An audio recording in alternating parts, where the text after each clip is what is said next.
ਪੰਜਾਬੀ ਵਿਭਾਗ ਵੱਲੋਂ ਅੱਜ ਦੇ ਅੰਤਰਰਾਸ਼ਟਰੀ ਸੈਮੀਨਾਰ ਵਰਤਮਾਨ ਪ੍ਰਵਾਸੀ ਪੰਜਾਬੀ ਸਾਹਿਤ ਵਿਸ਼ੇਗਤ ਸਰੋਕਾਰ ਦੇ ਵਿੱਚ ਸਾਰਿਆਂ ਨੂੰ ਮੈਂ ਆਪਣੇ ਵਿਭਾਗ ਵੱਲੋਂ ਜੀ ਆਇਆਂ ਕਹਿਣਾ। ਤੇ ਇਸ ਦੇ ਨਾਲ ਹੀ ਇਹ ਜਿਹੜਾ ਅੱਜ ਦਾ ਸੈਮੀਨਾਰ ਹੈ, ਜਿਸ ਦੀ ਸਾਨੂੰ ਇੱਕ ਲੰਮੇ ਸਮੇਂ ਤੋਂ ਉਡੀਕ ਸੀ, ਉਹ ਅੱਜ ਤੁਹਾਡੇ ਦਰਮਿਆਨ ਪੰਜਾਬੀ ਵਿਭਾਗ ਦਿਆਲ ਸਿੰਘ ਕਾਲਜ ਲੈ ਕੇ ਆਇਆ ਹੈ।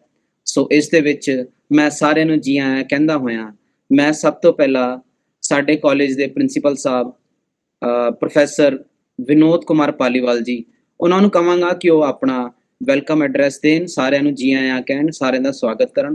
Professor VK Paliwal ji, principal Dyal Singh college. Thank you, Dr. Kamaljeet Singh. On behalf of Dayal Singh College, I welcome all the honorable distinguished speakers and participants, and I really congratulate the faculty of Punjabi Department of Dayal Singh for organizing this international seminar. I am sure that sabhi jo participants hain, students, faculty, वो इनके जो हमारे distinguished speakers हैं उनके विचारों से बहुत बहुत लाभान्वित होंगे। और एक बार दोबारा से मैं इन सभी ऑनरेबल विजिटर्स का, ऑनरेबल स्पीकर्स का मैं फिर से स्वागत करता हूं और आप सबको बधाई देता हूं इस इंटरनेशनल सेमिनार को ऑर्गेनाइज करने के लिए। धन्यवाद। बहुत बहुत धन्यवाद प्रोफेसर विनोद कुमार पालीवाल जी, प्रिंसीपल साहब। ਇਹਨਾਂ ਨੇ ਸਾਨੂੰ ਹਮੇਸ਼ਾ ਹੀ ਹੱਲਾਸ਼ੇਰੀ ਦਿੱਤੀ ਹੈ ਕਿ ਤੁਸੀਂ ਵੱਧ ਚੜ ਕੇ ਕੰਮ ਕਰੋ, ਤੇ ਇਸ ਸੈਮੀਨਾਰ ਨੂੰ ਆਰਗੇਨਾਈਜ਼ ਕਰਨ ਦੇ ਵਿੱਚ ਵੀ ਇਹਨਾਂ ਨੇ ਆਪਣੀ ਅਹਿਮ ਭੂਮਿਕਾ ਨਿਭਾਈ ਹੈ। ਅਸੀਂ ਦਿਲੋਂ ਇਹਨਾਂ ਦਾ ਬਹੁਤ ਬਹੁਤ ਧੰਨਵਾਦ ਕਰਦੇ ਹੈਗੇ ਹਾਂ। ਤੇ ਮੈਂ ਹੁਣ ਆਪਣੇ ਇਸ ਇਨੌਗਰਲ ਸੈਸ਼ਨ ਦੇ ਵਿੱਚ ਅੱਗੇ ਵਧਦਿਆਂ ਹੋਇਆ, ਇਸ ਤੋਂ ਪਹਿਲਾਂ ਕਿ ਅਸੀਂ ਆਪਣੇ ਮੇਨ ਕੀ ਨੋਟ ਤੇ ਆਈਏ, ਤੇ ਮੈਂ ਡਾਕਟਰ ਪ੍ਰੋਫੈਸਰ ਰਵਿੰਦਰ ਸਿੰਘ ਉਹਨਾਂ ਨੂੰ ਮੈਂ ਗੁਜ਼ਾਰਿਸ਼ ਕਰ ਰਿਹਾ ਕਿ ਉਹ ਇਸ ਸੈਮੀਨਾਰ ਦੀ ਰੂਪਰੇਖਾ ਤੁਹਾਡੇ ਨਾਲ ਸਾਂਝੀ ਕਰਨ ਤੇ ਵਿਭਾਗ ਦੀ ਕੁਝ ਗੱਲਾਂ ਤੁਹਾਡੇ ਨਾਲ ਸਾਂਝੀਆਂ ਕਰਨ। ਪ੍ਰੋਫੈਸਰ ਰਵਿੰਦਰ ਸਿੰਘ ਜੀ, ਦਿਆਲ ਸਿੰਘ ਕਾਲਜ। ਬਹੁਤ ਬਹੁਤ ਸ਼ੁਕਰੀਆ। ਪੰਜਾਬੀ ਵਿਭਾਗ ਦਿਆਲ ਸਿੰਘ ਕਾਲਜ ਵੱਲੋਂ ਮੈਂ ਅੱਜ ਦੇ ਇਸ ਸੈਮੀਨਾਰ ਵਿੱਚ ਸ਼ਾਮਲ ਹੋਏ ਸਾਰੇ ਹੀ ਸਰੋਤਿਆਂ ਦਾ, ਦਰਸ਼ਕਾਂ ਦਾ, ਤੇ ਇਹਦੇ ਵਿੱਚ ਭਾਗ ਲੈਣ ਵਾਲੇ ਪੇਪਰ ਪ੍ਰੈਜ਼ੈਂਟਰਸ ਔਰ ਮਹਿਮਾਨਾਂ ਦਾ ਸਾਰਿਆਂ ਦਾ ਸਵਾਗਤ ਕਰਦਾ ਹਾਂ। ਜਿਵੇਂ ਕਿ ਤੁਸੀਂ ਜਾਣਦੇ ਹੋ ਕਿ ਵਰਤਮਾਨ ਪ੍ਰਵਾਸੀ ਪੰਜਾਬੀ ਸਾਹਿਤ ਦੇ ਵਿਸ਼ੇਗਤ ਸਰੋਕਾਰਾਂ ਬਾਰੇ ਅਸੀਂ ਅੱਜ ਦਾ ਇਹ ਸੈਮੀਨਾਰ ਆਯੋਜਿਤ ਕੀਤਾ ਹੈ। ਕਰੋਨਾ ਦੇ ਸਮੇਂ ਤੋਂ ਔਰ ਇਸ ਤੋਂ ਪਹਿਲਾਂ ਦੇ ਸਮੇਂ ਤੋਂ ਅਸੀਂ ਇਸ ਤਰ੍ਹਾਂ ਦੇ ਇੱਕ ਸੈਮੀਨਾਰ ਨੂੰ ਆਰਗੇਨਾਈਜ਼ ਕਰਨ ਦਾ ਇੱਕ ਪਲਾਨ ਬਣਾਇਆ ਹੋਇਆ ਸੀਗਾ, ਪਰ ਬਹੁਤ ਸਾਰੀਆਂ ਸਮਝ ਲਓ ਜੋ ਦਿੱਕਤਾਂ ਰਹੀਆਂ ਸਾਨੂੰ, ਉਹਦੇ ਕਰਕੇ ਡਿਲੇ ਹੋਇਆ। ਪਰ ਅੱਜ ਅਸੀਂ ਇਸ ਸੈਮੀਨਾਰ ਨੂੰ ਆਯੋਜਿਤ ਕਰਨ ਵਿੱਚ ਕਾਮਯਾਬ ਹੋਏ ਹਾਂ। ਥੋੜ੍ਹੀ ਜਿਹੀ ਮੈਂ ਤੁਹਾਨੂੰ ਇਹਦੇ ਬਾਰੇ ਰੂਪਰੇਖਾ ਦੱਸ ਦਿੰਦਾ ਹੈ। ਜਾਂ ਅਸੀਂ 5 ਸੈਸ਼ਨ ਵਿੱਚ ਇਸ ਸੈਮੀਨਾਰ ਨੂੰ ਜਿਹੜਾ ਡਿਵਾਈਡ ਕੀਤਾ। ਅੱਛਾ ਸਾਨੂੰ ਰਿਸਪੌਂਸ ਮਿਲਿਆ ਇਹਦੇ ਵਿੱਚ ਪੇਪਰ ਪ੍ਰੈਜ਼ੈਂਟਰਸ ਦਾ, ਕਿਉਂਕਿ ਜਦੋਂ ਅਸੀਂ ਐਬਸਟਰੈਕਟ ਮੰਗੇ ਸੀ ਤਾਂ ਉਹਦੇ ਵਿੱਚੋਂ ਸਾਨੂੰ ਸਿਲੈਕਟ ਕਰਨਾ ਪਿਆ।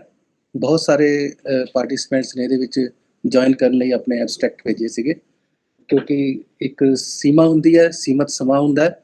ਇਸ ਕਰਕੇ ਅਸੀਂ ਕੋਸ਼ਿਸ਼ ਕੀਤੀ ਕਿ ਜ਼ਿਆਦਾ ਤੋਂ ਜ਼ਿਆਦਾ ਲੋਕ ਇਹਦੇ ਵਿੱਚ ਸ਼ਾਮਲ ਹੋ ਸਕਣ, ਔਰ ਤਕਰੀਬਨ 30 ਦੇ ਕਰੀਬ ਅਸੀਂ ਜਿਹੜੇ ਪੇਪਰ ਪ੍ਰੈਜ਼ੈਂਟਰਸ ਨੂੰ ਇਹਦੇ ਵਿੱਚ ਸ਼ਾਮਲ ਕੀਤਾ ਹੈ। ਔਰ ਰਿਸੋਰਸ ਪਰਸਨਸ ਵੀ ਸਾਡੇ ਜਿਹੜੇ ਅਲੱਗ-ਅਲੱਗ ਯੂਨੀਵਰਸਿਟੀਆਂ ਔਰ ਕਾਲਜਾਂ ਤੋਂ ਸੀਨੀਅਰ ਫੈਕਲਟੀ ਜਿਹੜੀ ਹੈ, ਔਰ ਇਸ ਪ੍ਰਵਾਸੀ ਡਾਇਸਪੋਰਾ ਸਾਹਿਤ ਦੇ ਖੇਤਰ ਦੇ ਵਿੱਚ ਉਹ ਆਪਣੀ ਇੱਕ ਮੁਹਾਰਤ ਦੇ ਨਾਲ ਇਹਨਾਂ ਪੇਪਰਸ ਬਾਰੇ ਆਪਣੇ ਕਮੈਂਟਸ ਦੇਣਗੇ। ਔਰ ਇੱਕ ਹੋਰ ਜਿਹੜੀ ਗੱਲ ਅਸੀਂ ਇਸ ਸੈਮੀਨਾਰ 'ਚ ਚਾਹੁੰਦੇ ਸੀ ਉਹ ਪੂਰੀ ਹੋਈ ਹੈ। ਉਹ ਹੈ ਕਿ ਪ੍ਰਵਾਸ ਵਿੱਚ ਰਹਿ ਰਹੇ ਜਿਹੜੇ ਸਾਡੇ ਪੰਜਾਬੀ ਦੇ ਲੇਖਕ ਹੈ, ਖਾਸ ਤੌਰ 'ਤੇ ਜਿਨ੍ਹਾਂ ਦੇ ਉੱਪਰ ਇਸ ਸੈਮੀਨਾਰ ਦੇ ਵਿੱਚ ਪੇਪਰ ਪੜ੍ਹੇ ਜਾਣੇ ਹੈ, ਅਸੀਂ ਕੋਸ਼ਿਸ਼ ਕੀਤੀ, ਉਹਨਾਂ ਨੂੰ ਸੱਦਾ ਦਿੱਤਾ, ਤੇ ਸਾਡੀ ਖੁਸ਼ਕਿਸਮਤੀ ਹੈ ਕਿ ਉਹਨਾਂ ਨੇ ਸੱਦਾ ਪ੍ਰਵਾਨ ਕੀਤਾ। ਅਸੀਂ ਹਰ ਸੈਸ਼ਨ ਦੇ ਵਿੱਚ ਇੱਕ ਮਹਿਮਾਨ ਲੇਖਕ ਨੂੰ ਉਸ ਸੈਸ਼ਨ ਦੇ ਵਿੱਚ ਅਸੀਂ ਸ਼ਾਮਲ ਕੀਤਾ, ਜਿਹਦੇ ਵਿੱਚ ਉਹ ਉਹਨਾਂ ਬਾਰੇ ਪੜ੍ਹੇ ਜਾ ਰਹੇ ਪੇਪਰ ਬਾਰੇ ਵੀ ਗੱਲ ਕਰਨਗੇ ਤੇ ਆਪਣਾ ਪੂਰਾ ਇੱਕ ਇੰਪ੍ਰੈਸ਼ਨ ਵੀ ਦੇਣਗੇ, ਜਿਹਦੇ ਨਾਲ ਪ੍ਰਵਾਸੀ ਸਾਹਿਤ ਦਾ ਔਰ ਪ੍ਰਵਾਸੀ ਪ੍ਰਵਾਸ ਅਨੁਭਵ ਦਾ ਜੋ ਉਹਨਾਂ ਲੇਖਕਾਂ ਦਾ ਹੈ, ਔਰ ਜੋ ਉਹਨਾਂ ਸਾਹਿਤ ਨੂੰ ਪੜ੍ਹਨ ਵਾਲਿਆਂ ਬਾਰੇ ਔਰ ਪੜ੍ਹਨ ਵਾਲੇ ਜਿਹੜੇ ਖੋਜਾਰਥੀ ਹੈ, ਉਹਨਾਂ ਦਾ ਜੋ ਇੱਕ ਇੰਪ੍ਰੈਸ਼ਨ ਹੈ, ਇੱਕ ਪ੍ਰਭਾਵ ਹੈ, ਉਹਨਾਂ ਵਿੱਚ ਇੱਕ ਸੁਮੇਲ ਪੈਦਾ ਹੋ ਸਕੇ ਕਿ ਉਹ ਉਸ ਤਰ੍ਹਾਂ ਦੀਆਂ ਕਿਸ ਤਰ੍ਹਾਂ ਦੀਆਂ ਫਾਰਮੂਲੇਸ਼ਨਸ ਜਿਹੜੀਆਂ ਉਹ ਪੱਛਮ ਬਾਰੇ ਔਰ ਪ੍ਰਵਾਸੀ ਪੰਜਾਬੀਆਂ ਬਾਰੇ ਸੋਚਦੇ ਆ ਕਿ ਉਹ ਪੂਰੀ ਤਰ੍ਹਾਂ ਉਹਨੂੰ ਸਾਹਿਤ ਵਿੱਚ ਜਦੋਂ ਅਸੀਂ ਚਿੰਤਨ 'ਚ ਲੈ ਕੇ ਆਉਂਦੇ ਹਾਂ, ਆਲੋਚਨਾ ਦੇ ਵਿੱਚ ਲੈ ਕੇ ਆਉਂਦੇ ਹਾਂ, ਕਿ ਉਹ ਉਸ ਵਿੱਚ ਕਾਮਯਾਬ ਹੁੰਦੇ ਆ। ਕਿੰਨਾ ਕੁ ਪ੍ਰਵਾਸੀ ਸਾਹਿਤਕਾਰ ਕਹਿਣਾ ਚਾਹੁੰਦੇ ਆ ਔਰ ਕਿੰਨਾ ਦੇਸ਼ ਵਿੱਚ, ਪੰਜਾਬ ਵਿੱਚ ਔਰ ਦਿੱਲੀ ਵਿੱਚ ਜਾਂ ਹੋਰਨਾਂ ਰਾਜਾਂ ਵਿੱਚ ਉਹਨਾਂ ਦਾ ਜਿਹੜਾ ਇੱਕ ਡਿਸਕੋਰਸ ਹੈ, ਇੱਕ ਬਿਰਤਾਂਤ ਹੈ, ਕਿੰਨਾ ਅਰਥਪੂਰਨ ਇੱਥੇ ਤੱਕ ਪਹੁੰਚ ਪਾਉਂਦਾ ਹੈ। ਇਸ ਭਾਵਨਾ ਦੇ ਨਾਲ ਅਸੀਂ ਇਸ ਸੈਮੀਨਾਰ ਨੂੰ ਬੇਅੰਤ ਕੀਤਾ ਹੈ ਔਰ ਖੁਸ਼ਕਿਸਮਤੀ ਹੈ ਕਿ ਇਹਦੇ ਵਿੱਚ ਬਹੁਤ ਸਾਰੇ ਵਿਦੇਸ਼ੀ ਜਾਂ ਪ੍ਰਵਾਸੀ ਜਿਹੜੇ ਸਾਹਿਤਕਾਰ ਉਹ ਇਹਦੇ ਵਿੱਚ ਸ਼ਾਮਲ ਹੋਏ ਹਨ। ਅਸੀਂ ਉਹਨਾਂ ਸਾਰਿਆਂ ਦਾ ਵੀ ਸਵਾਗਤ ਕਰਦੇ ਹਾਂ। ਇਸ ਸੈਮੀਨਾਰ ਦੇ ਵਾਸਤੇ ਅਸੀਂ ਸੱਦਾ ਦਿੱਤਾ ਸੀਗਾ ਕੀ ਨੋਟ ਵਾਸਤੇ ਪ੍ਰੋਫੈਸਰ ਗੁਰਮੁਖ ਸਿੰਘ ਜੀ ਨੂੰ, ਜਿਹੜੇ ਕਿ ਪੰਜਾਬੀ ਯੂਨੀਵਰਸਿਟੀ ਪਟਿਆਲਾ ਦੇ ਪੰਜਾਬੀ ਵਿਭਾਗ ਵਿੱਚ ਪ੍ਰੋਫੈਸਰ ਨੇ ਔਰ ਬਹੁਤ ਹੀ ਰੀਸੈਂਟਲੀ ਡਾਇਸਪੋਰਾ ਸੈਂਟਰ ਜੋ ਹੈ ਇੱਕ ਵੱਡਾ ਸੈਂਟਰ ਹੈ ਨਾਰਥ ਇੰਡੀਆ ਦੇ ਵਿੱਚ, ਉਹਨਾਂ ਨੂੰ ਉਸ ਦਾ ਡਾਇਰੈਕਟਰਸ਼ਿਪ ਦਾ ਜਿਹੜਾ ਕਾਰਜਭਾਰ ਹੁਣੇ ਉਹਨਾਂ ਨੂੰ ਮਿਲਿਆ। ਪਹਿਲਾਂ ਤਾਂ ਉਹਨਾਂ ਨੂੰ ਇਸ ਚੀਜ਼ ਦੀ ਵਧਾਈ ਵੀ ਹੈ ਕਿਉਂਕਿ ਉਹਨਾਂ ਨੇ ਆਉਂਦੇ ਹੀ ਇਸ ਨਾਲ ਸੰਬੰਧਿਤ ਜਿਹੜੀਆਂ ਗਤੀਵਿਧੀਆਂ ਆਨਲਾਈਨ ਵੀ ਸ਼ੁਰੂ ਕਰ ਦਿੱਤੀਆਂ ਔਰ ਉਮੀਦ ਹੈ ਕਿ ਜੋ ਅਸੀਂ ਪ੍ਰਵਾਸੀ ਸਾਹਿਤ ਬਾਰੇ ਉਪਰਾਲਾ ਕਰ ਰਹੇ ਹਾਂ, ਇਹ ਉਹਨਾਂ ਦੇ ਨਾਲ ਸੰਬੰਧਿਤ ਜਿਹੜਾ ਇੱਕ ਸੈਂਟਰ ਹੈ ਉਸ ਵਿੱਚ ਕੋਈ ਨਾ ਕੋਈ ਆਉਣ ਵਾਲੇ ਟਾਈਮ 'ਚ ਭੂਮਿਕਾ ਅਦਾ ਕਰ ਸਕੇਗਾ। ਇਹ ਵੀ ਸ਼ਾਇਦ ਜਾਣ ਸਕਣਗੇ ਕਿ ਕਿਹੜੇ ਬੰਦੇ ਪ੍ਰਵਾਸੀ ਸਾਹਿਤ ਬਾਰੇ ਕੰਮ ਕਰ ਰਹੇ ਹਨ ਔਰ ਕਿਸ ਤਰ੍ਹਾਂ ਦਾ ਇਹਦੇ ਵਿੱਚ ਕੰਮ ਹੋ ਰਿਹਾ ਹੈ। ਹਰ ਖੇਤਰ ਦੇ ਵਿੱਚ ਇੱਕ ਪ੍ਰੋਸੈਸ ਹੈ। ਸੋ ਮੈਂ ਵੈਲਕਮ ਕਰਦਾ ਡਾਕਟਰ ਗੁਰਮੁਖ ਸਿੰਘ ਜੀ ਦਾ। ਇਸ ਸੈਮੀਨਾਰ ਵਿੱਚ ਇੱਕ ਹੋਰ ਅਹਿਮ ਸ਼ਖਸੀਅਤ, ਜਿਹੜੇ ਕਿ ਪਿਛਲੇ 3 ਦਹਾਕਿਆਂ ਤੋਂ ਲਗਾਤਾਰ ਪੰਜਾਬੀ ਸਾਹਿਤ ਨੂੰ ਪ੍ਰਵਾਸ ਦੇ ਅਨੁਭਵ ਦਾ, ਸਮਾਜਿਕ ਜੀਵਨ ਦਾ, ਸੱਭਿਆਚਾਰਕ ਜੀਵਨ ਦਾ, ਉੱਥੇ ਦੀ ਆਰਥਿਕਤਾ ਦਾ ਇੱਕ ਐਸਾ ਸਾਨੂੰ ਅਥੈਂਟਿਕ ਜਿਹੜਾ ਉੱਥੇ ਦਾ ਇੰਪ੍ਰੈਸ਼ਨ ਆਪਣੇ ਨਾਵਲਾਂ ਦੇ ਰਾਹੀਂ ਦੇ ਰਹੇ ਨੇ, ਤੇ ਉਹਨਾਂ ਦਾ ਇਸ ਸੈਮੀਨਾਰ ਦੇ ਵਿੱਚ ਜੁੜਨਾ ਸਾਡੇ ਵਾਸਤੇ ਬਹੁਤ ਹੀ ਮੁੱਲਵਾਨ ਹੈ।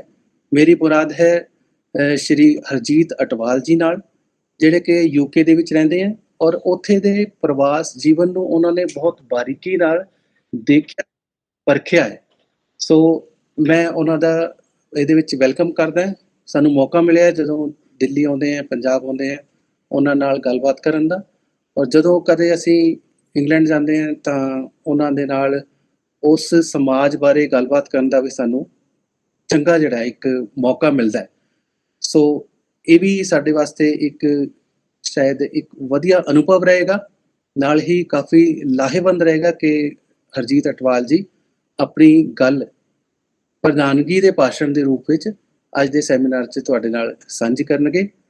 ਤੇ ਇਸ ਤੋਂ ਇਲਾਵਾ ਜਾਂ ਇਸ ਤੋਂ ਜਿਹੜਾ ਇੱਕ ਸਾਡੇ ਵਾਸਤੇ ਖੁਸ਼ਕਿਸਮਤੀ ਦੀ ਗੱਲ ਹੈ ਕਿ ਕੇਂਦਰੀ ਯੂਨੀਵਰਸਿਟੀ ਪੰਜਾਬ, ਉਹਦੇ ਮਾਣਯੋਗ ਚਾਂਸਲਰ ਸਾਹਿਬ ਪ੍ਰੋਫੈਸਰ ਜਗਵੀਰ ਸਿੰਘ ਜੀ, ਜੋ ਕਿ ਸਾਹਿਤ ਦੇ ਖੇਤਰ ਦੇ ਵਿੱਚ, ਅਕਾਦਮਿਕ ਖੇਤਰ ਦੇ ਵਿੱਚ ਅੱਜ ਕਿਸੇ ਉਚੇਚੀ ਜਾਣ ਪਛਾਣ ਦੇ ਮੁਹਤਾਜ ਨਹੀਂ, ਸਾਰੇ ਹੀ ਉਹਨਾਂ ਨੂੰ ਅੰਤਰਰਾਸ਼ਟਰੀ ਪੱਧਰ ਤੇ ਜਾਣਦੇ ਆ। ਸਿਰਫ ਆਸ਼ੀਰਵਾਦ ਦੇਣ ਦੇ ਔਰ ਇਸ ਸਾਡੀ ਇੱਕ ਅਕਾਦਮਿਕ ਘਾਲਣਾ ਨੂੰ ਆਪਣਾ ਆਸ਼ੀਰਵਾਦ ਦੇਣ ਦੇ ਰੂਪ ਦੇ ਵਿੱਚ ਉਹਨਾਂ ਨੇ ਇਸ ਸੈਮੀਨਾਰ 'ਚ ਸ਼ਮੂਲੀਅਤ ਕਰਨ ਦਾ ਜਿਹੜਾ ਸਾਨੂੰ ਪ੍ਰਵਾਨ ਕੀਤੀ ਗੱਲ, ਤੇ ਅਸੀਂ ਉਹਨਾਂ ਦਾ ਵੀ ਵੈਲਕਮ ਕਰਦੇ ਹਾਂ, ਉਹਨਾਂ ਦਾ ਧੰਨਵਾਦ ਕਰਦੇ ਹਾਂ ਕਿ ਉਹਨਾਂ ਨੇ ਆਪਣੇ ਕੀਮਤੀ ਸਮੇਂ 'ਚੋਂ, ਇਸ ਵੇਲੇ ਵੀ ਬਹੁਤ ਜ਼ਿਆਦਾ ਮਸਰੂਫ ਹੈ, ਤੇ ਉਹਦੇ ਵਿੱਚੋਂ ਇਸ ਸੈਮੀਨਾਰ ਦੇ ਉਦਘਾਟਨੀ ਸੈਸ਼ਨ ਦੇ ਵਿੱਚ ਉਹ ਸਾਡੇ ਨਾਲ ਹਾਜ਼ਰ ਰਹਿਣਗੇ ਤੇ ਸਾਨੂੰ ਆਸ਼ੀਰਵਾਦ ਦੇ ਤੌਰ ਤੇ ਉਹ ਆਪਣੇ ਸ਼ਬਦ ਸਾਂਝੇ ਕਰਨਗੇ। ਸੋ ਅਗਲੀ ਕਾਰਵਾਈ ਚਲਾਉਣ ਵਾਸਤੇ ਮੈਂ ਡਾਕਟਰ ਕਮਲਜੀਤ ਨੂੰ ਬੇਨਤੀ ਬਹੁਤ ਬਹੁਤ ਧੰਨਵਾਦ ਪ੍ਰੋਫੈਸਰ ਰਵਿੰਦਰ ਸਿੰਘ ਜੀ, ਜਿਨ੍ਹਾਂ ਨੇ ਕਿ ਇਸ ਸਮੁੱਚੇ ਪ੍ਰਵਾਸੀ ਸੈਮੀਨਾਰ ਦੀ ਤੁਹਾਡੇ ਨਾਲ ਰੂਪਰੇਖਾ ਸਾਂਝੀ ਕੀਤੀ ਹੈ ਔਰ ਇਸ ਦੇ ਵਿੱਚ ਕਿੰਨੇ ਪੇਪਰ, ਕੀ ਗਤੀਵਿਧੀਆਂ ਨੇ ਉਸ ਦੇ ਨਾਲ ਤੁਹਾਨੂੰ ਜਾਣੂ ਕਰਵਾਇਆ ਹੈ। ਹੁਣ ਮੈਂ ਬੜੇ ਨਿਮਰਤਾ ਨਾਲ, ਬੜੇ ਅਦਬ ਨਾਲ professor Jagbir Singh ji, chancellor Bathinda university ਦੇ ਵਿੱਚ, ਉਹਨਾਂ ਨੂੰ ਮੈਂ ਗੁਜ਼ਾਰਿਸ਼ ਕਰ ਰਿਹਾ ਕਿ ਉਹ ਆਪਣੇ ਸ਼ਬਦ ਤੁਹਾਡੇ ਨਾਲ ਸਾਂਝੇ ਕਰਨ ਤੇ ਸਾਨੂੰ ਅਸੀਸ ਵਜੋਂ ਆਪਣਾ ਆਸ਼ੀਰਵਾਦ ਦੇਣ। ਪ੍ਰੋਫੈਸਰ ਜਗਬੀਰ ਸਿੰਘ ਜੀ। ਬਹੁਤ ਧੰਨਵਾਦ ਡਾਕਟਰ ਕਮਲਜੀਤ ਜੀ। ਦੇਸ਼ ਵਿਦੇਸ਼ ਤੋਂ ਅੱਜ ਦੇ ਇਸ ਬਹੁਤ ਹੀ ਮਹੱਤਵਪੂਰਨ ਵੈਬੀਨਾਰ ਦੇ ਵਿੱਚ ਜੁੜੇ ਹੋਏ ਸਾਰੇ ਵਿਦਵਾਨ ਦੋਸਤਾਂ ਨੂੰ ਮੇਰੀ ਵੱਲੋਂ ਸਾਰਿਆਂ ਨੂੰ ਸਤਿ ਸ੍ਰੀ ਅਕਾਲ। ਔਰ ਮੈਨੂੰ ਬਹੁਤ ਬੇहद ਖੁਸ਼ੀ ਹੋ ਰਹੀ ਹੈ ਕਿ ਜਿਸ ਪੰਜਾਬੀ ਸਾਹਿਤ ਦੀ ਜਿਹੜੀ ਸਿਰਜਣ ਧਾਰਾ ਅੱਜ ਆਪਣੇ ਪੂਰੇ ਜਲਾਓ ਦੇ ਵਿੱਚ ਸਾਡੇ ਸਨਮੁਖ ਹੈ, ਔਰ ਉਸ ਦਾ ਇੱਕ 100 ਸਾਲ ਪੁਰਾਣਾ ਇਤਿਹਾਸ ਹੈ ਪ੍ਰਵਾਸ ਦਾ। ਔਰ ਪ੍ਰਵਾਸ ਦੇ ਨਾਲ ਹੀ ਜਿਹੜੇ ਸਾਡੇ ਸਾਹਿਤਕਾਰ ਵੀ ਇਸ ਧਾਰਾ ਦੇ ਨਾਲ ਜੁੜਦੇ ਗਏ, ਔਰ ਹੁਣ ਤਾਂ ਮੈਨੂੰ ਲੱਗਦਾ ਕਿ ਪ੍ਰਵਾਸੀ ਨਹੀਂ ਰਹੇ, ਉਹ ਤਾਂ ਆਵਾਸੀ ਹੋ ਗਏ ਨੇ, ਨਿਵਾਸੀ ਹੋ ਗਏ ਨੇ, ਸੈਟਲਡ ਹੋ ਗਏ ਨੇ ਉੱਥੋਂ ਉਹਨਾਂ ਵਿਦੇਸ਼ੀ ਧਰਤੀਆਂ ਦੇ ਵਿੱਚ ਜਿੱਥੇ ਉਹ ਰੁਜ਼ਗਾਰ ਦੀ ਆਪਣੀ ਭਾਲ ਦੇ ਵਿੱਚ ਗਏ ਸਨ ਜਾਂ ਬਿਹਤਰ ਭਵਿੱਖ ਦੀ ਆਸ ਦੇ ਵਿੱਚ ਗਏ ਸਨ, ਉੱਥੇ ਉਹਨਾਂ ਨੇ ਆਪਣੀ ਥਾਂ ਬਣਾ ਲਈ ਹੈ। ਔਰ ਉਸ ਦਾ ਪ੍ਰਮਾਣ ਤੁਸੀਂ ਦੇਖ ਲਓ ਕਿ ਅੱਜ ਉਸੇ ਕੈਨੇਡਾ ਦੀ ਧਰਤੀ ਉੱਤੇ ਜਿੱਥੇ ਉਹਨਾਂ ਨੂੰ ਦਾਖਲ ਨਹੀਂ ਸੀ ਹੋਣ ਦਿੱਤਾ ਗਿਆ, ਅੱਜ ਉੱਥੇ ਉਹਨਾਂ ਦੀ ਪਾਰਲੀਮੈਂਟ ਦੇ ਵਿੱਚ ਬਹੁਤ ਹੀ ਮਹੱਤਵਪੂਰਨ ਇੱਕ ਨੁਮਾਇੰਦਗੀ ਹੈ, ਔਰ ਉਹਨਾਂ ਦੇ ਜੀਵਨ ਦੇ ਵਿੱਚ, ਉਹਨਾਂ ਦੇ ਸੱਭਿਆਚਾਰ ਦੇ ਵਿੱਚ ਉਹਨਾਂ ਨੇ ਆਪਣੀ ਥਾਂ ਬਣਾ ਲਈ ਹੈ। ਤੋ ਮੈਂ ਅੱਜ ਇਹ ਮਹਿਸੂਸ ਕਰਦਾ ਹਾਂ ਕਿ ਜਿਹੜੀ ਪੰਜਾਬੀ ਸਾਹਿਤ ਦੀ ਪ੍ਰਵਾਸੀ ਸਿਰਜਣ ਧਾਰਾ ਹੈ,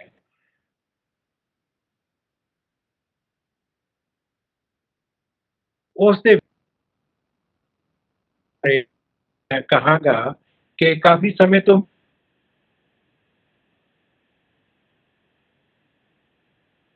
ਮੇਰਾ ਜਿਹੜਾ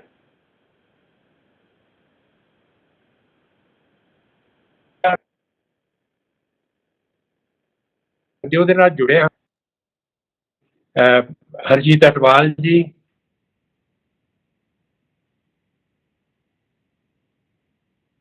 ਤੇ ਔਰ ਮੈਂ ਸਾਰਿਆਂ ਨੂੰ ਮੁਬਾਰਕਬਾਦ ਦਿੰਦਾ ਇਸ ਸੈਮੀਨਾਰ ਦੇ ਪ੍ਰਬੰਧਕਾਂ ਨੂੰ, ਡਾਕਟਰ ਰਵਿੰਦਰ ਨੂੰ ਤੇ ਕਮਲਜੀਤ ਨੂੰ, ਔਰ ਉਹਨਾਂ ਦੇ ਸਾਰੇ ਸਹਿਯੋਗੀਆਂ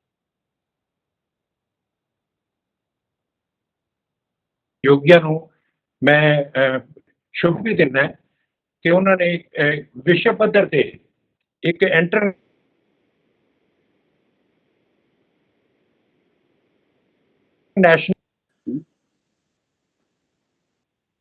ਆਪਣੇ ਅੱਜ ਦੇ ਵਿਰਸੇ ਦੇ ਉਸ ਸਾਹਿਤ ਦੀ ਫਾਰਮੂਲੇਸ਼ਨ ਬਣਾ ਸਕੀਏ। ਬਹੁਤ ਬਹੁਤ ਧੰਨਵਾਦ।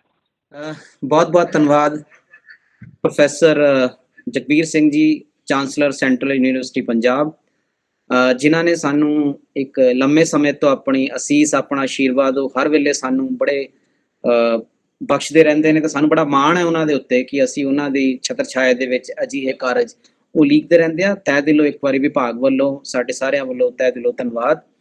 ਹੁਣ ਮੈਂ ਅੱਗੇ ਵਧਦਾ ਹੋਇਆ ਅੱਜ ਦੇ ਸਾਡੇ ਜਿਹੜੇ ਕੀ ਨੋਟ ਪੜ੍ਹਨ ਵਾਲੇ ਮੁੱਖ ਵਕਤਾ ਨੇ ਪ੍ਰੋਫੈਸਰ ਗੁਰਮੁਖ ਸਿੰਘ ਜੀ, ਉਹ ਤੁਹਾਡੇ ਨਾਲ ਆਪਣਾ ਕੀ ਨੋਟ ਸਾਂਝਾ ਕਰਨਗੇ। ਮੈਂ ਬੜੇ ਅਦਬ ਨਾਲ ਉਹਨਾਂ ਨੂੰ ਗੁਜ਼ਾਰਿਸ਼ ਕਰ ਰਿਹਾ, ਪ੍ਰੋਫੈਸਰ ਗੁਰਮੁਖ ਸਿੰਘ ਜੀ, ਉਹ ਤੁਹਾਡੇ ਨਾਲ ਆਪਣਾ ਕੀ ਨੋਟ ਸਾਂਝਾ ਕਰਨਗੇ। ਜੀ ਬਹੁਤ ਹੀ ਮਾਣਯੋਗ ਪ੍ਰੋਫੈਸਰ ਜਗਬੀਰ ਸਿੰਘ ਜੀ, ਪ੍ਰਸਿੱਧ ਪੰਜਾਬੀ ਪ੍ਰਵਾਸੀ ਲੇਖਕ ਹਰਜੀਤ ਅਟਵਾਲ ਜੀ, ਇਸ ਕਾਲਜ ਦੇ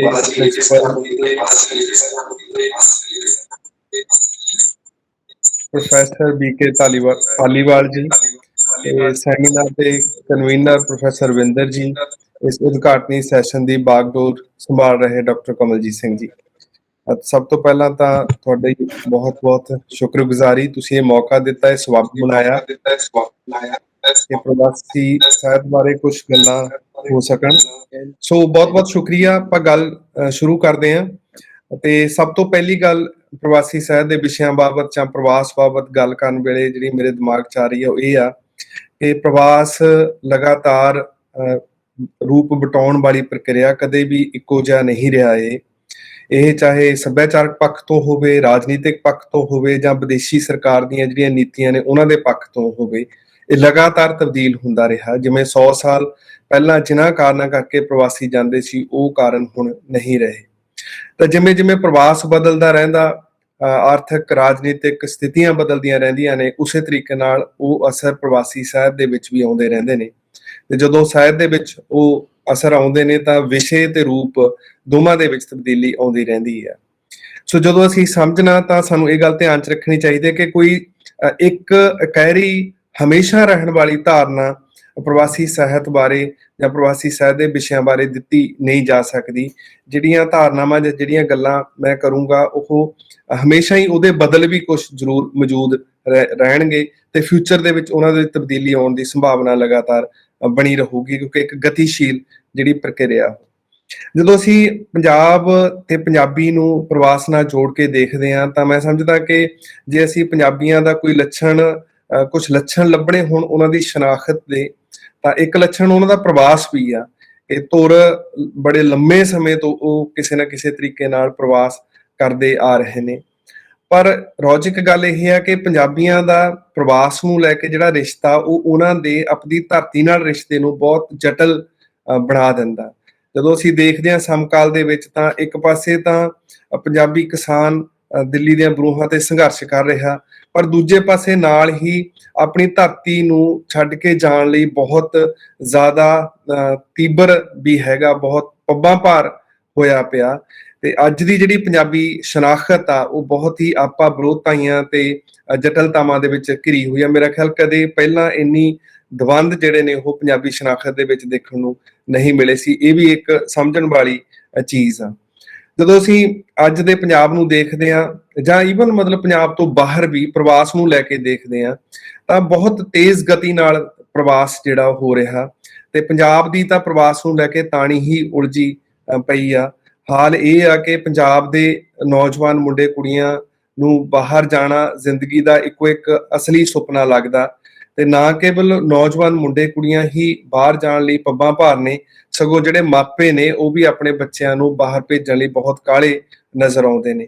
ਤੇ ਇਸ ਸਥਿਤੀ ਦੇ ਵਿੱਚ ਇਹ ਸੁਪਨਾ ਇੰਨਾ ਤਾਕਤਵਰ ਹੋ ਗਿਆ ਕਿ ਇਹਦੇ ਆਰ ਪਾਰ ਕੀ ਕੁਝ ਆ, ਕੀ ਵਾਪਰ ਰਿਹਾ, ਜ਼ਿੰਦਗੀ ਕਿਸ ਤਰ੍ਹਾਂ ਦੀ ਹੋਊਗੀ ਪ੍ਰਵਾਸ ਤੋਂ ਬਾਅਦ, ਪਿੱਛੇ ਪੰਜਾਬ ਦਾ ਕੀ ਬਣੂਗਾ, ਇਸ ਬਾਬਤ ਇੱਕ ਤਰ੍ਹਾਂ ਦੀ ਸੁੰਨ ਤੇ ਸੋਚਹੀਣਤਾ ਪਸਰੀ ਹੋਈ ਆ। ਜਾਂ ਤਾਂ ਕੋਈ ਗੱਲ ਕਰ ਹੀ ਨਹੀਂ ਰਿਹਾ ਜਾਂ ਫਿਰ ਇਹ ਚੀਜ਼ ਜਿਹੜੀ ਆ ਉਹ ਸਾਹਮਣੇ ਆ ਹੀ ਨਹੀਂ ਰਹੀ ਹੈਗੀ।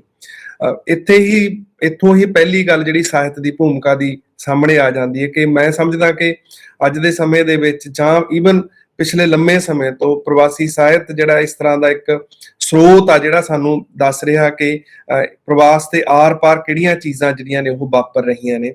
ਮਿਸਾਲ ਵਜੋਂ ਜੇ ਕਿਉਂਕਿ ਮੈਂ ਨਾਵਲ ਦਾ ਵਿਦਿਆਰਥੀ ਇਸ ਕਰਕੇ ਬਹੁਤੀ ਗੱਲ ਨਾਵਲ ਦੇ ਹਵਾਲੇ ਨਾਲ ਕਰੂੰਗਾ, ਤੇ ਜੇ ਮੈਂ ਮਿਸਾਲ ਦੇਣੀ ਹੋਵੇ ਤਾਂ ਹੁਣੇ 2021 ਦੇ ਵਿੱਚ ਹੀ ਹਰਪ੍ਰੀਤ ਸੇਖਾ ਦਾ ਨਾਵਲ ਆਇਆ ਹਨੇਰੇ ਰਾਹ, ਜਿਹੜਾ ਸਾਨੂੰ ਹੁਣ ਕਿਸ ਤਰ੍ਹਾਂ ਦਾ ਜੀਵਨ ਆ ਪ੍ਰਵਾਸ ਦਾ ਉਹਦੇ ਬਾਰੇ ਜਾਣਕਾਰੀ ਦਿੰਦਾ, ਤੇ ਉਹਦੇ ਬਾਰੇ ਗੱਲ ਆਪਾਂ ਕੁਝ ਬਾਅਦ ਚ ਵੀ ਕਰਾਂਗੇ।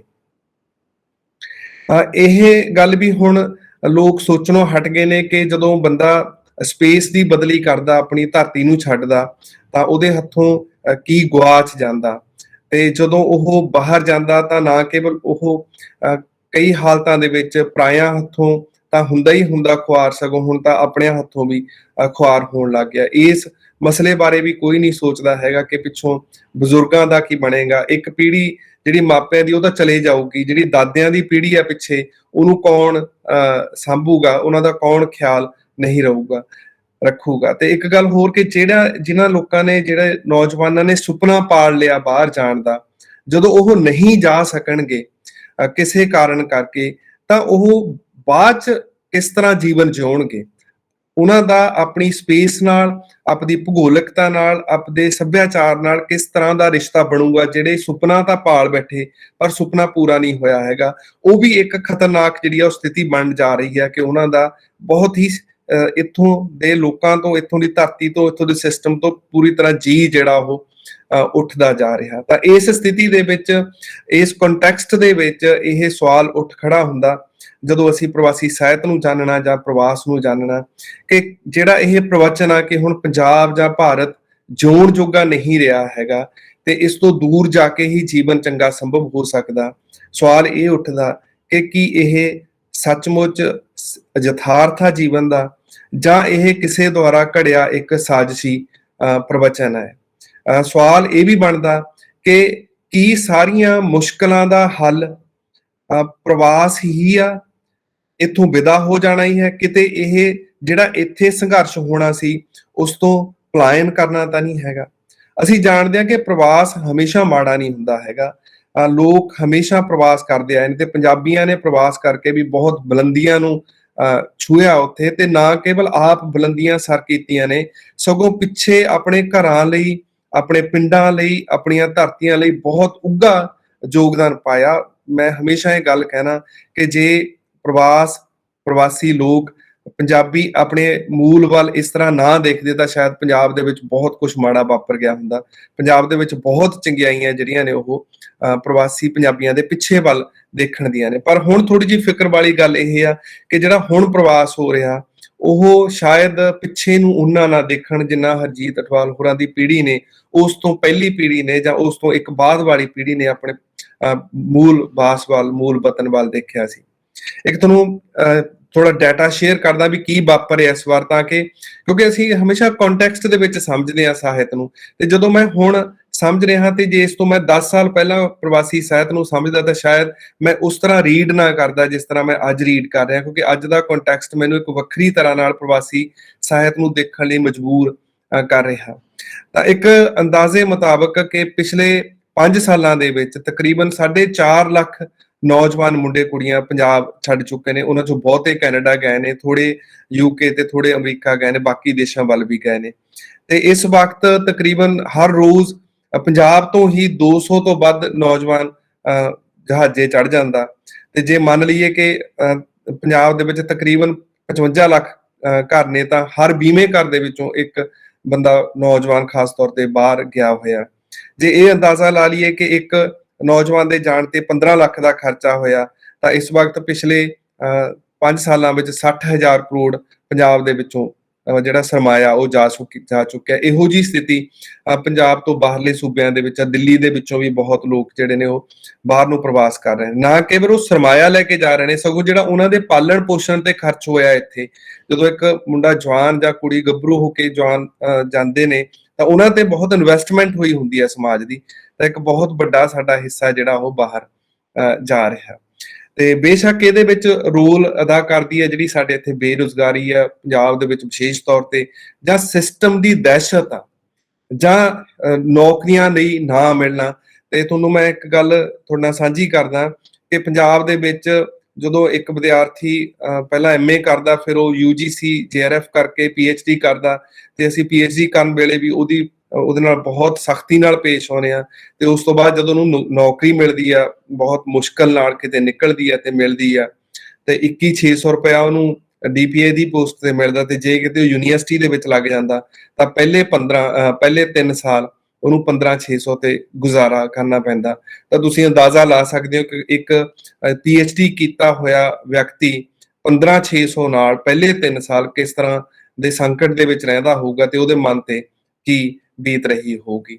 ਤਾਂ ਇਸ ਸਥਿਤੀ ਦੇ ਵਿੱਚ ਜਦੋਂ ਮੈਂ ਪ੍ਰਵਾਸੀ ਸਾਹਿਤ ਨੂੰ ਦੇਖਦਾ ਤਾਂ ਮੈਨੂੰ ਕਦੇ ਇਹ ਗੱਲ ਇਸ ਤੋਂ ਪਹਿਲਾਂ ਇੰਨੀ ਸ਼ਿੱਦਤ ਨਾਲ ਮਹਿਸੂਸ ਨਹੀਂ ਹੋਈ ਸੀ ਜਿੰਨੀ ਹੋ ਰਹੀ ਆ ਹੁਣ, ਕਿ ਪ੍ਰਵਾਸੀ ਸਾਹਿਤ ਦਾ ਲਿਖਣਾ ਮਹਿਜ਼ ਪ੍ਰਵਾਸ ਦੇ ਅਨੁਭਵਾਂ, ਅਹਿਸਾਸਾਂ ਨੂੰ ਸਿਰਜਣਾ, ਸਾਂਝਾ ਕਰਨਾ ਹੀ ਨਹੀਂ, ਸਗੋਂ ਸਭ ਤੋਂ ਵਧੇਰੇ ਇਹ ਉਹਨਾਂ ਦੀ ਆਪਣੇ ਪਿਛੋਕੜ ਨਾਲ, ਆਪਦੇ ਵਿਰਸੇ ਨਾਲ ਜੁੜਨ ਦੀ ਇੱਕ ਬਹੁਤ ਮਜ਼ਬੂਤ ਅਹਿਮ ਕੋਸ਼ਿਸ਼ ਰਹੀ ਆ ਕਿ ਇਹਦੇ ਹਵਾਲੇ ਉਹ ਸਾਡੇ ਨਾਲ ਗੱਲਾਂ ਕਰਦੇ ਆ, ਤੇ ਇਸ ਹਵਾਲੇ ਨਾਲ ਉਹ ਆਪਦੀ ਭਾਸ਼ਾ ਨੂੰ ਵਰਤਦੇ ਆ। ਨਾ ਕੇਵਲ ਭਾਸ਼ਾ ਨੂੰ ਇੱਕ ਮਾਧਿਅਮ ਵਜੋਂ ਵਰਤਦੇ ਆ, ਸਗੋਂ ਭਾਸ਼ਾ ਦੀ ਨਵ ਸਿਰਜਣਾ ਕਰਦੇ, ਕਿਉਂਕਿ ਸਾਹਿਤ ਹਮੇਸ਼ਾ ਤੈਅਸ਼ੁਦਾ ਭਾਸ਼ਾ ਨਹੀਂ ਵਰਤਦਾ ਹੈਗਾ, ਉਹਦੇ ਵਿੱਚ ਭਾਸ਼ਾ ਦੇ ਨਵੇਂ ਰੂਪ ਘੜੇ ਜਾਂਦੇ ਨੇ। ਖਾਸ ਤੌਰ ਤੇ ਭਾਸ਼ਾ ਦੇ ਦੋਹਰੇ ਰੂਪ ਹੁੰਦੇ ਆ, ਇੱਕ ਪਾਸੇ ਉਹਦੀ ਯਥਾਰਥ ਨੂੰ ਚਿਤਰਨ ਵਾਲੀ, ਇੱਕ ਉਹਦੀ ਸਿੰਬੋਲਿਕ ਜਿਹੜਾ ਪਾਣਾ ਭਾਸ਼ਾ ਦਾ। ਸੋ ਉਹਨਾਂ ਨੇ ਜਦੋਂ ਪ੍ਰਵਾਸੀ ਲੇਖਕਾਂ ਨੇ ਸਾਹਿਤ ਲਿਖਿਆ ਤਾਂ ਉਹਨਾਂ ਨੇ ਭਾਸ਼ਾ ਨੂੰ ਕ੍ਰੀਏਟ ਕੀਤਾ। ਜਦੋਂ ਭਾਸ਼ਾ ਦੀ ਸਿਰਜਣਾ ਕੀਤੀ ਤਾਂ ਉਹਨਾਂ ਦਾ ਆਪਣੀ ਧਰਤੀ ਨਾਲ ਨਾਤਾ ਗੂੜਾ ਹੋਇਆ, ਤੇ ਉਹ ਭਾਸ਼ਾ ਦੀ ਸਿਰਜਣਾ ਰਾਹੀਂ ਅੰਦਰੋਂ ਮਜ਼ਬੂਤ ਹੋਏ। ਤੇ ਨਾ ਕੇਵਲ ਉਹਨਾਂ ਨੇ ਇਹ ਭਾਸ਼ਾ ਵਰਤੀ, ਸਗੋਂ ਜਿਹੜੀ ਪੰਜਾਬੀ ਸਾਹਿਤ ਦੀ ਵਿਧਾਗਤ ਵਿਲੱਖਣਤਾ ਉਸ ਨੂੰ ਅਪਣਾਇਆ। ਜਿਸ ਤਰ੍ਹਾਂ ਦਾ ਪੰਜਾਬੀ ਵਿੱਚ ਨਾਵਲ ਜਾਂ ਕਹਾਣੀ ਲਿਖੀ ਜਾਂਦੀ ਆ, ਜਿਹੜੀਆਂ ਉਹਦੀਆਂ ਵਿਸ਼ੇਸ਼ਤਾਵਾਂ ਨੇ, ਉਹਨਾਂ ਵਿਸ਼ੇਸ਼ਤਾ ਨੂੰ ਨਾ ਕੇਵਲ ਅਪਣਾਇਆ ਸਗੋਂ ਉਸ ਨੂੰ ਚੰਗੇ ਰੂਪ ਦੇ ਵਿੱਚ ਰੂਪਾਂਤਰਿਤ ਵੀ ਕੀਤਾ। ਸੋ ਪੰਜਾਬੀ ਸਾਹਿਤ ਦੀ ਜਿਹੜੀ ਵਿਧਾਗਤ ਵਿਲੱਖਣਤਾ ਉਹਨੂੰ ਵੀ ਅਮੀਰੀ ਬਖਸ਼ੀ, ਨਾਲ ਦੀ ਨਾਲ ਖੁਦ ਜਿਹੜੇ ਉਹ ਪੰਜਾਬੀ ਸਾਹਿਤ ਦੀ ਰਾਹੀਂ ਅਮੀਰ ਹੋਏ।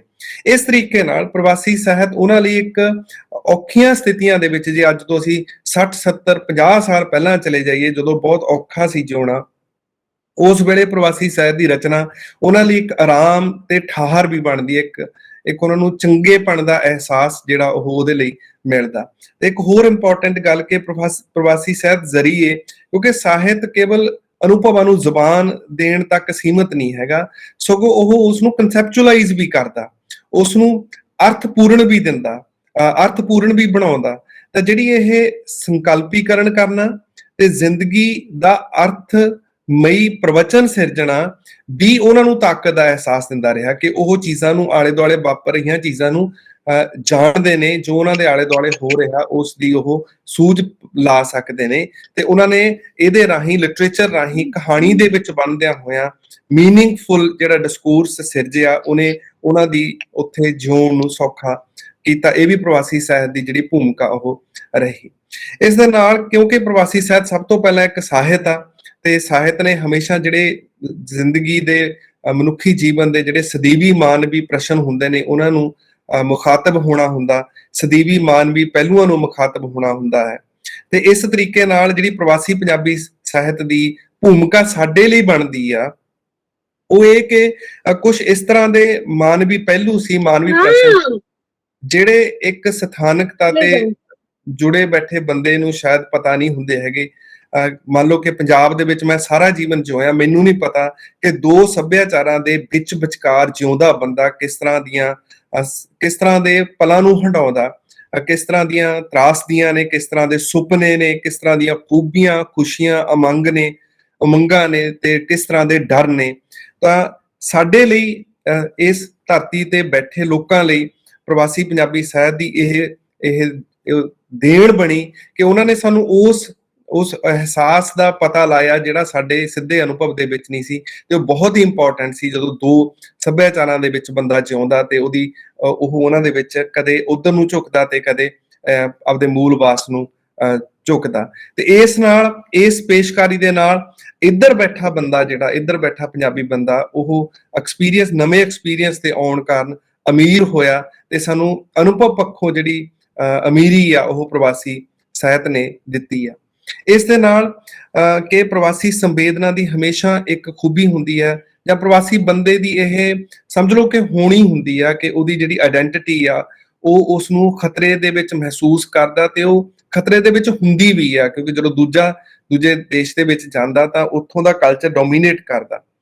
ਤੇ ਜਦੋਂ ਉਹਦੀ ਜਿਹੜੀ ਆਇਡੈਂਟੀਟੀ ਆ, ਜਿਹੜੀ ਸ਼ਨਾਖਤ ਆ, ਉਹ ਖਤਰੇ ਦੇ ਵਿੱਚ ਆਉਂਦੀ ਆ, ਤਾਂ ਨਾਲ ਹੀ ਉਹ ਆਪਣੀ ਸ਼ਨਾਖਤ ਪ੍ਰਤੀ ਜ਼ਿਆਦਾ ਚੇਤਨ ਵੀ ਹੋ ਜਾਂਦਾ।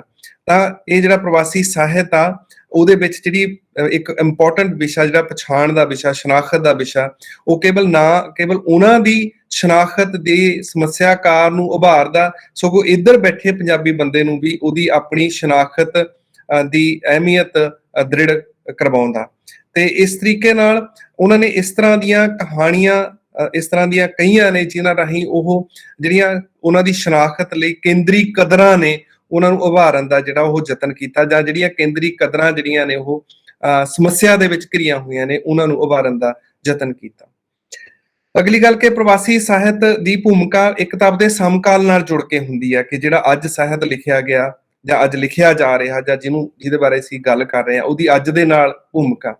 ਪਰ ਫਿਰ ਕੁਝ ਦੇਰ ਬਾਅਦ ਇਸੇ ਸਾਹਿਤ ਦੀ ਜਿਹੜੀ ਆ ਉਹ ਇੱਕ ਹਿਸਟੋਰੀਕਲ ਡਾਕੂਮੈਂਟ ਵਜੋਂ, ਉਸ ਤੋਂ ਵੀ ਗਹਿਰੇ ਰੂਪ ਦੇ ਵਿੱਚ ਇੱਕ ਸਿਮਰਤੀ ਸਰੋਤ ਵਜੋਂ, ਇੱਕ ਯਾਦਾਂ ਦੇ ਸਰੋਤ ਵਜੋਂ ਉਹਦੀ ਭੂਮਿਕਾ ਬਣ ਜੂ। ਕਿਉਂਕਿ ਜਿਹੜਾ ਲਿਟਰੇਚਰ ਹੁੰਦਾ ਉਹਦੇ ਵਿੱਚ ਬਿਰਤਾਂਤ ਦੇ ਰੂਪ ਦੇ ਵਿੱਚ ਇਤਿਹਾਸ ਪਿਆ ਹੁੰਦਾ, ਅਨੁਭਵ ਪਏ ਹੁੰਦੇ ਨੇ, ਤੇ ਜਦੋਂ ਕੋਈ ਗੱਲ ਬਿਰਤਾਂਤ ਰਾਹੀਂ ਕਹੀ ਜਾਂਦੀ ਆ ਉਹਦੇ ਵਿੱਚ ਤਾਕਤ ਹੁੰਦੀ ਆ ਕਿ ਉਹ ਤੁਹਾਡੇ ਅਨੁਭਵ ਦੇ ਵਿੱਚ ਦਾਖਲ ਹੋ ਜਾਵੇ, ਜਿਵੇਂ ਤੁਸੀਂ ਖੁਦ ਐਕਸਪੀਰੀਅੰਸ ਕੀਤਾ।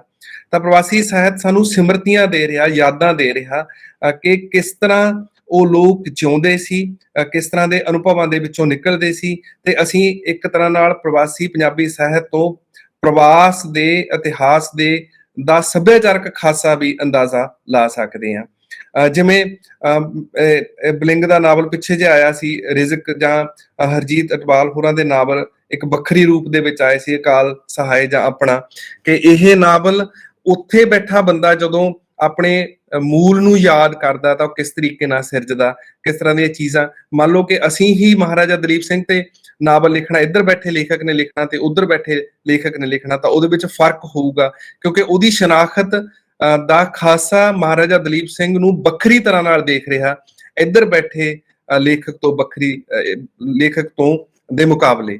ਸੋ ਇਹ ਵੀ ਇੱਕ ਨਵਾਂ ਚੀਜ਼ ਆ ਕਿ ਨਾ ਕੇਵਲ ਉਹਨਾਂ ਨੇ ਪ੍ਰਵਾਸੀ ਸੰਵੇਦਨਾ ਨੂੰ ਪੇਸ਼ ਕੀਤਾ ਉਸ ਪ੍ਰਵਾਸੀ ਸਾਹਿਤ ਦੇ ਵਿਸ਼ੇ ਦੇ ਵਿੱਚ, ਸਗੋਂ ਕੁਝ ਜਿਹੜੀਆਂ ਪੰਜਾਬ ਦੀਆਂ ਇੰਪੋਰਟੈਂਟ ਯਾਦਾਂ ਸੀ, ਸਿਮਰਤੀਆਂ ਸੀ, ਇਤਿਹਾਸ ਦੇ ਪਲ ਸੀ, ਉਹਨਾਂ ਨੂੰ ਵੀ ਉਹਨਾਂ ਨੇ ਆਪਣੀ ਕਲਮ ਰਾਹੀਂ ਪੇਸ਼ ਕਰਨ ਦਾ ਯਤਨ ਕੀਤਾ ਤੇ ਇੱਕ ਵੱਖਰੇ ਪਰਸਪੈਕਟਿਵ ਤੋਂ, ਵੱਖਰੇ ਪ੍ਰਪੇਖ ਤੋਂ ਸਾਡੇ ਸਾਹਮਣੇ ਉਹਨਾਂ ਨੂੰ ਲਿਆਂਦਾ। ਤੇ ਜਿਹੜਾ ਇਹ ਤੁਹਾਡੀਆਂ ਆਪਣੀਆਂ ਸਮ੍ਰਿਤੀਆਂ ਨੂੰ, ਯਾਦਾਂ ਨੂੰ, ਇਤਿਹਾਸ ਨੂੰ ਯਾਦ ਕਰਨ ਦਾ ਮਤਲਬ ਆ, ਉਹਦਾ ਮਤਲਬ ਇਹੀ ਆ ਕਿ ਅਸੀਂ ਆਪਣੇ ਵਰਤਮਾਨ ਨੂੰ, ਜਿਹੜਾ ਉਲਝਿਆ ਹੋਇਆ ਤਾਣਾ ਬਾਣਾ, ਉਹਨੂੰ ਠੀਕ ਤਰ੍ਹਾਂ ਸਮਝਣ ਦੀ ਕੋਸ਼ਿਸ਼ ਕਰ ਰਹੇ ਹਾਂ, ਉਹਨੂੰ ਕੋਈ ਦਿਸ਼ਾ ਦੇਣ ਦੀ ਕੋਸ਼ਿਸ਼ ਕਰ ਰਹੇ ਹਾਂ ਤੇ ਆਪਣੇ ਵਰਤਮਾਨ ਨੂੰ ਸੌਖਾ ਕਰਨ ਦੀ ਕੋਸ਼ਿਸ਼ ਕਰ ਰਹੇ ਹਾਂ। ਇਸ ਤੋਂ ਬਾਅਦ ਜਿਹੜਾ ਮੁੱਦਾ ਮੇਰੇ ਸਾਹਮਣੇ ਆਉਂਦਾ ਕਿ ਜਦੋਂ ਅਸੀਂ ਪ੍ਰਵਾਸੀ ਸਾਹਿਤ ਦੇ ਵਿਸ਼ਿਆਂ ਨੂੰ ਦੇਖਦੇ ਹਾਂ ਤਾਂ ਮੁੱਖ ਤੌਰ ਤੇ ਮੇਰੇ ਸਾਹਮਣੇ ਆਉਂਦਾ ਕਿ 3 ਦੇਸ਼ ਨੇ ਜਿੱਥੇ ਜ਼ਿਆਦਾ ਜਿਹੜਾ ਪੰਜਾਬੀ ਪ੍ਰਵਾਸੀ ਸਾਹਿਤ ਲਿਖਿਆ ਗਿਆ।